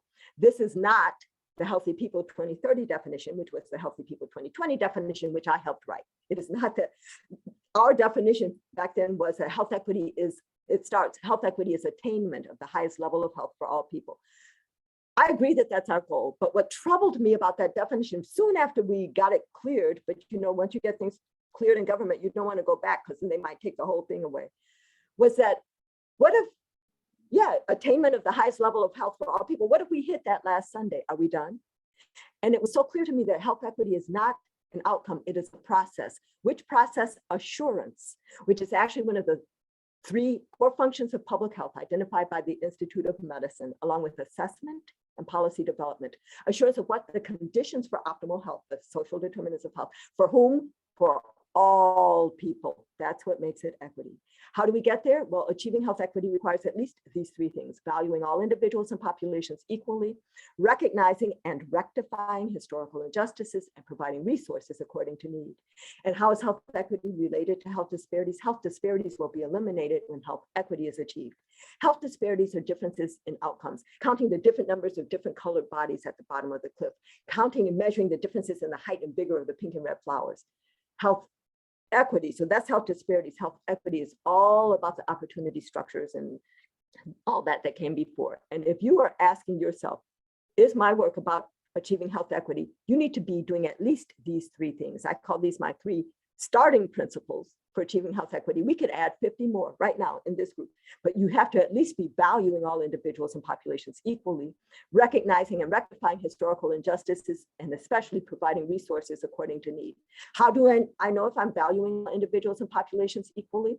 Well, think about, how do you value your children, your nieces or nephews? Well, you protect them, you invest in them, you celebrate them, you listen to them, you invite their input, all these ways. We need to be doing all of those verbs. We could have 50 valuing verbs when we think about how we would do that for the children in our lives. We need to be doing that for all individuals and populations equally. How do you know if you're recognizing and rectifying historical injustices? Well, first, learn some history. Read the history of your organization. Read the history of the community in which you live, of the place where you live, as much less the city, the state, the nation. And then when we recognize historical injustices, we should be unafraid to rectify them, which means that reparations is not a dirty word. And providing resources according to need, 2 steps. First, we need to establish a metric of need that we all agree on. So maybe it's the number of deaths from COVID by zip code or by population group or whatever. Then when we get some resources, we need to be sure to distribute those resources according to that metric of need that we already agreed on. The problem there is it takes a lot of political spine. Many people, say you're a state health officer with 5 counties and you get $1 million. The reflex is to give each county $200,000, but you need to have the political spine to say to County A, you won't get any this year because County E needs it more. And you may not even get any next year and the next year. It takes political spine because everybody feels needy. And that is because people do not compare themselves to those who have less. They're always comparing themselves to those who have more. So these barriers to achieving health equity that I've already spoken to you about, 3 of them at the very beginning with the cliff. I used to call them my societal or cultural barriers in the US to achieving health equity. I now call them the 7 values targets for anti-racism action. Start with a narrow focus on the individual, which makes systems and structures invisible or seemingly irrelevant. It also results in our sense of self-interest being narrowly defined. If we don't even count our aunts and uncles and cousins as part of self, we're clearly not talking about those people on the other side of town. A limited sense of interdependence, of there but for the grace of God go I. You know, that we are all in this together, that I am my brothers and sisters keeper. And also a limited sense of power, because we think about individual efficacy and we're not really thinking about collective efficacy. The second, the ahistorical stance. We act as if the present were disconnected from the past, as if the current distribution of advantage and disadvantage were just a happenstance. And when we are ahistorical, it even limits our sense of how to make change. Because if I'm ahistorical and I was born and things were always this way, I think they've always been that way, the way they are now, and that they'll always have to stay that way. So the ahistorical stance doesn't even help us learn from the lessons of the past about how to make progressive change. The third one, the myth of meritocracy. I talked at length about that before, but this myth, this story that if you work hard, you will make it. Yes, most people who have made it have worked hard, but there are many other people working just as hard or harder who will never make it because of an uneven playing field, which has been structured and being perpetuated by all these systems of structured inequity. Racism, sexism, heterosexism, capitalism, and the like. When we deny racism and the other systems, we blame those who haven't made it for being lazy or stupid, and there are many ways to deny racism. One is to say, I don't think it exists. I appreciated the subtlety about the other one, which is just, baiting, the kind of baiting, to spin down a hole. But even those of us who are progressive and are working on diversity, equity, inclusion, belonging, disproportionalities, disparities, cultural competence, cultural humility, structural competence, race, all of these things. If we never say the word racism, the whole word with the ism at the end, because that's the system piece. If we never say racism, even though we're doing this other work, if we never say racism in the context, our US national context of widespread and deeply entrenched racism denial, we're complicit with that racism denial. The fourth thing, the myth of a zero-sum game. If you gain, I lose. Fosters competition over cooperation, masks the cost of inequity that racism and these other systems are sapping the strength of the whole society, and actually hinders efforts to grow the pie. The question about opening up the restaurant and letting people in, that would be an effort to grow the pie if you even understood that other people had things that they were bringing with you that people are not just coming to take from you at your potluck dinner. Our limited future orientation. So there are two parts of the future that each of us can touch today that will hopefully survive us, the children and the planet. In this country, we have a disregard for the children and a usurious relationship with the planet. We do not, like many American Indian nations have, we do not have a 7 generations perspective in our decision-making, a 100-year plan, nor are we like the Maasai people of East Africa. When they greet one another, I'm told, they don't say, hey, how you doing? They ask the question, how are the children? Hoping to hear the answer, all the children are well. We don't even ask how are the children in this country, not many of us. And if we did, we would not get the answer, all the children are well. The sixth of these 7 barriers is the myth of American exceptionalism. I even say American, Canada, Mexico, Central America, South America, they're also American. So what we're really talking about is the myth of US exceptionalism. But this myth that the US is so special, so unique, so ordained by God, so particular that we're entitled to all this COVID vaccine and other stuff we have, and that there is nothing that anybody else could teach us. Very early on in the pandemic, if we had just learned from other nations, there would be hundreds of thousands of lives that would have been saved. The 7th, which is actually the first, the foundational one, as Dr. Taylor said, is white supremacist ideology, which I am not using as a lightning rod term. This is the description of a false idea. The false idea of a hierarchy in human valuation, there is by race. There is no such hierarchy in human valuation by race, with a falser notion that would put white people at the top as the ideal or the norm. But people in this country, especially those who are living as white, many, just without even expressing it, they feel a sense of white entitlement. They've experienced it living inside the restaurant or whatever. So it gives many people who are living as white a sense of entitlement. It results in the devaluation. Indeed, I would go all the way to the dehumanization of people of color. And it has resulted in fear at the browning of America, that fear that is hardening so many of our bubbles these days. So what can we do today? Going back to the dual reality. First of all, we need to all actively look for evidence of two-sided signs. Is there something differential going on here by race, by gender, by language, by immigration status, by zip code, by urban, rural, by religion, by so many things? Not only looking at outcomes, but also looking at opportunity structures. And we should never, ever be soothed or assuaged by saying, oh, it looks open to me. We need to burst through our bubbles of experience to experience our common humanity. I've talked about that at length, and I actually think that's one of our most powerful things, to the extent that we as individuals or as small groups or as institutions can create bubble bursting opportunities so that we can experience our common humanity on the other side of town and then start building common cause. We need to be interested in the stories of others, and then believe the stories of others, and then join in the stories of others. We need to believe the stories of others without requiring cell phone video documentation or body cam footage. And then we need to join in the stories of others, which I'm heartened is happening more and more these days. We need to develop a sensitivity to see the absence of who's not at the table, what's not on the agenda, what policies are not in place that are put in place to bring about more social justice. We need to reveal inaction in the face of need, because that's how structural racism very often shows up these days. But all the power is not just kept among those who are inside the restaurant. Those of us on the outside need to know our power. We need to recognize that action is power, and especially that collective action is power.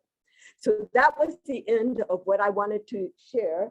And we only have 40 minutes. And so I don't know if you want to break up in groups so we have more conversation, because then I actually have 5 to 10 minutes of stuff that I was going to come back with at the end.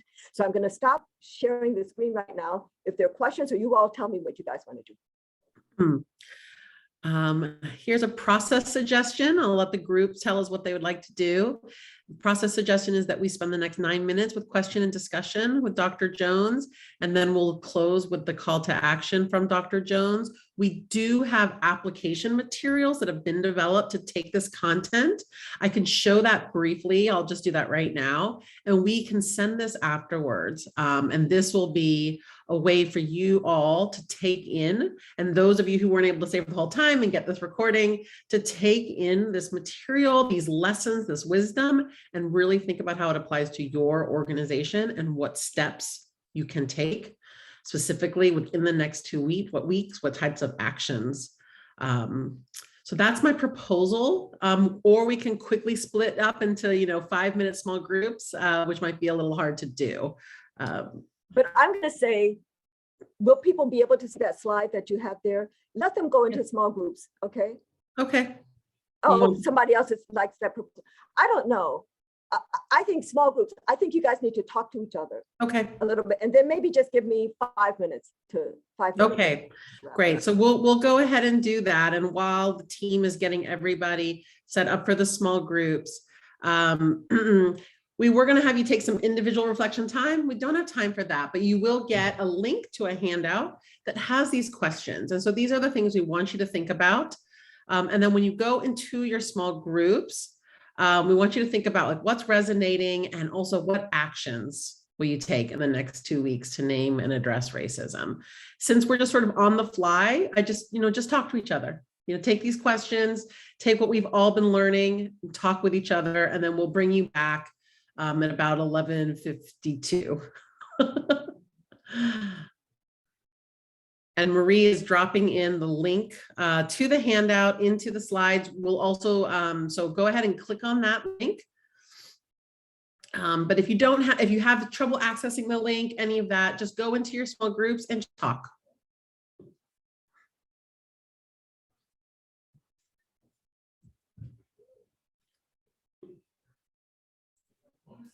And Maria, are you sending us away? Christina. Christina? Yep.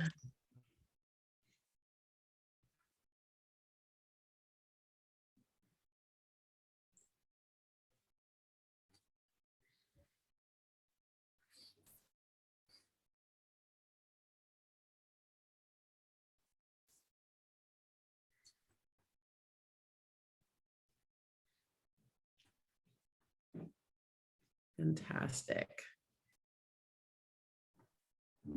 So welcome back, everybody. I know it was a short amount of time for you guys to talk to one another. So, but you don't have to stop, talk to people tonight. Talk to somebody in your family, talk to somebody in your neighborhood, in your workplace. Just 1 or 2 things that you feel inspired to share. But what I'm going to do now is go back. I'm going to share a few more ideas. Actually, it's sort of a summary, if you will.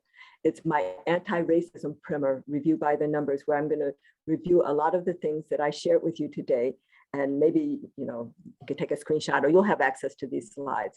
But I started out talking about 3 tasks for a national campaign against racism: to name racism, ask how is racism operating here, and organize and strategize to act. And then I said that, this used to be my national campaign against racism, but now this is recognizing that anti-racism is a process with these 3 tasks that are not only sequential, but looping. They'll span generations. They're for the benefit of all. The 3 dimensions of health intervention that I displayed along the cliff, that is curative and preventive services in the ambulance net fence, moving the population away from the edge of the cliff as addressing social determinants of health, and then acknowledging and addressing the 3-dimensionality of the cliff as addressing the social determinants of equity. I said there were 4 key messages when naming racism. That is that racism exists, racism is a system, racism saps the strength of the whole society, and yes, we can act to dismantle racism. I described and illustrated with my Gartner's tale 3 levels of racism, so institutionalized or structural, personally mediated, and internalized. I shared with you my first 3 principles for achieving health equity, which are to value all individuals and populations equally, recognize and rectify historical injustices, and provide resources according to need. I described 7 barriers to achieving health equity: our narrow focus on the individual, our ahistorical stance, the myth of meritocracy, the myth of a zero-sum game, limited future orientation, myth of American exceptionalism, and white supremacist ideology. I actually distilled 6 actions that we can take today. That is to look for evidence of 2-sided signs, burst through our bubbles of experience to experience our common humanity, to be interested, believe, and join in the stories of others, to develop a sensitivity to see the absence of, to reveal inaction in the face of need, and to know our power, to know that action is a power, and especially that collective action is power, and to build that collective. And so I'll end with the 4 charges, the 4 BCs, but I'm going to go into more detail on these. They're to be courageous, so speak your truth, be curious, ask serial wise, to be collective, care about the whole, and build community, go across town and stay a while. But now I'm calling those 4 BCs habits of mind for social justice warriors. And as I said, they're be courageous, be curious, be collective, build community. When I say be courageous, I mean speak your truth, yes, but also be unafraid of controversy, embrace challenge, and actually know that the edge of your comfort is your growing edge. When I say be curious, ask why, and why, and why again, and ask these serial whys so that you're not satisfied with superficial explanations for things, but you can identify and address root causes. Also, be curious by reading widely, and especially reading history. Learn more than one language, because that's a wormhole into bubble bursting right there, into another culture and set of realities. And travel as much as you can, especially across town, as well as around the world. And I haven't added it to my slide yet, but I would say also be curious every time you meet something about what you can learn from that other person. When I say be collective, care about the whole. Share your ideas, your time, your energy, your stuff, your money and other stuff with others, and organize, because collective action inspires us, it informs us, it propels us, it protects us. Collective action is power. And finally, build community. So be interested and believe and join in the stories of others, which means talk to strangers, create bubble bursting opportunities, speak up and take action on behalf of others, and essentially really go across town and stay a while, live in somebody else's reality, recognize the truth of a reality, recognize the truth that there's not just one way to do things, and there's not even one right way to do things, and recognize that as we build community, as we shift more people from value and comfort to value and social justice, it is not generosity for some people to do that, or kindness. It is for the benefit of all, because racism is sapping the strength of the whole society. So again, this is how I end, but I want to end the way we have been working, which is with questions. If there are any insights that you guys had from the small groups, just let's say 5. How many groups were there? Well, we're not going to do it by group, but if there were 5 groups, we're going to have 5 people who want to talk. So raise your hand, not your physical hand, but your little, reactions hand. if you want to throw anything into the mix or ask another question. Okay, surely. Melissa, thank you for starting things.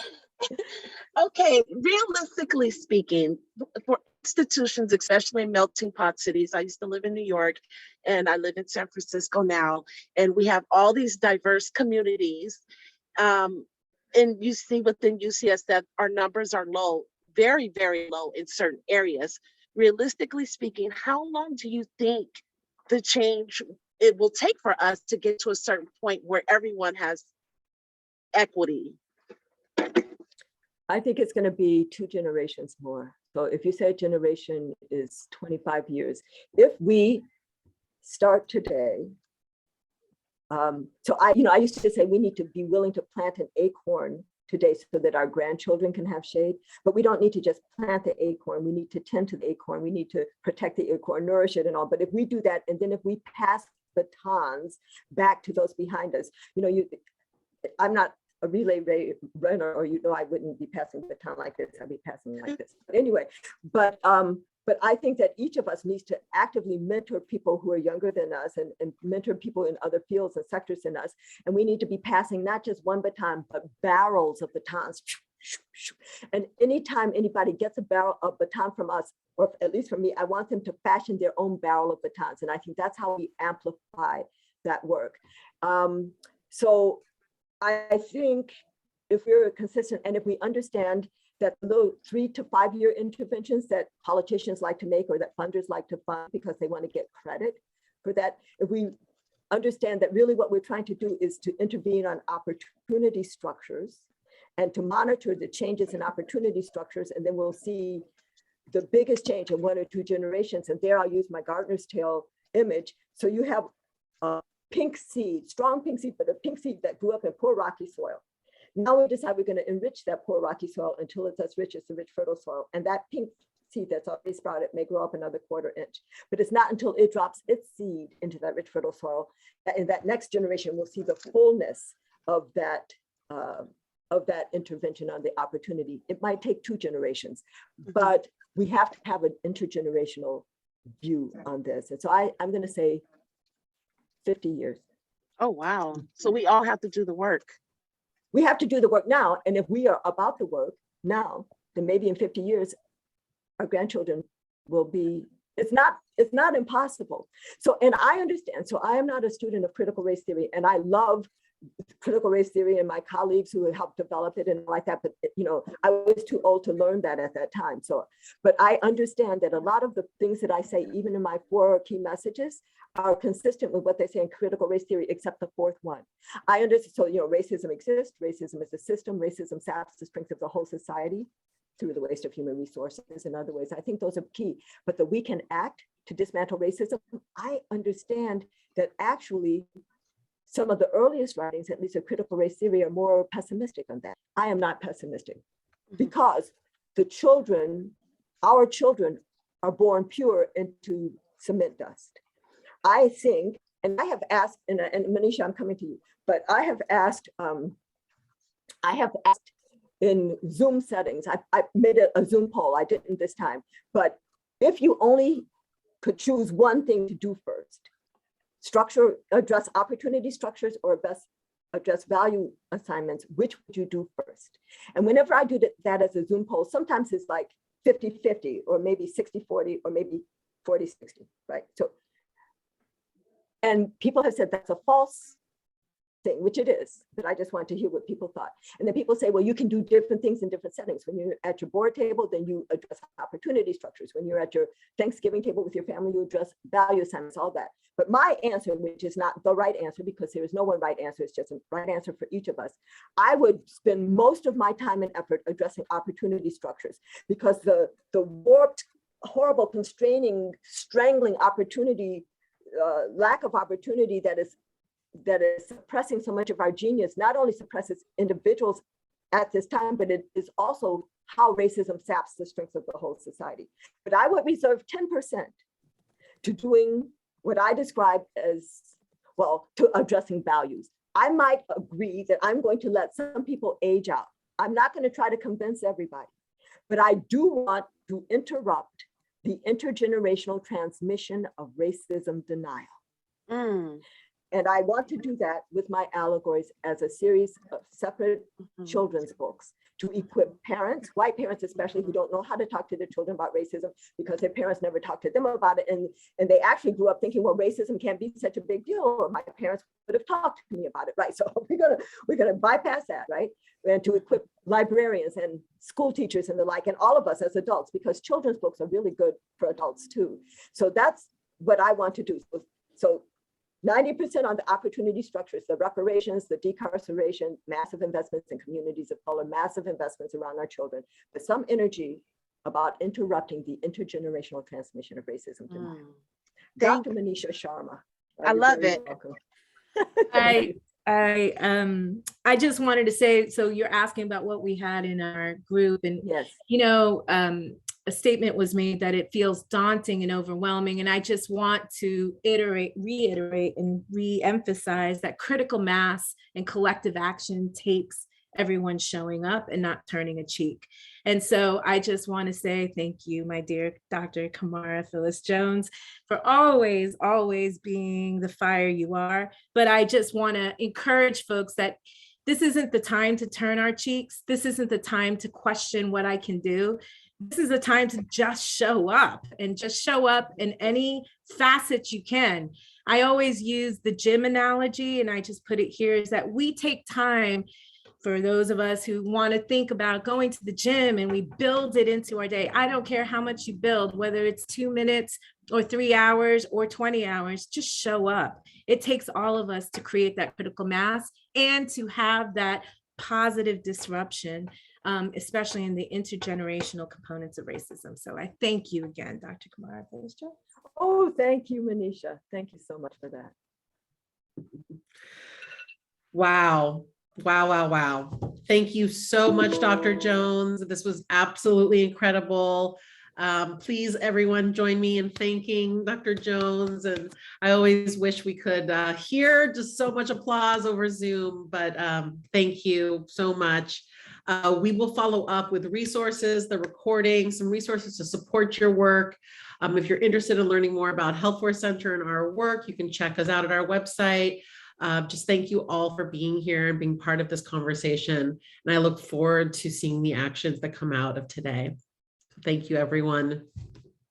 Thank you all for sharing this time and your brilliance and your energy and your passion. And we can do this. We can. Thank you.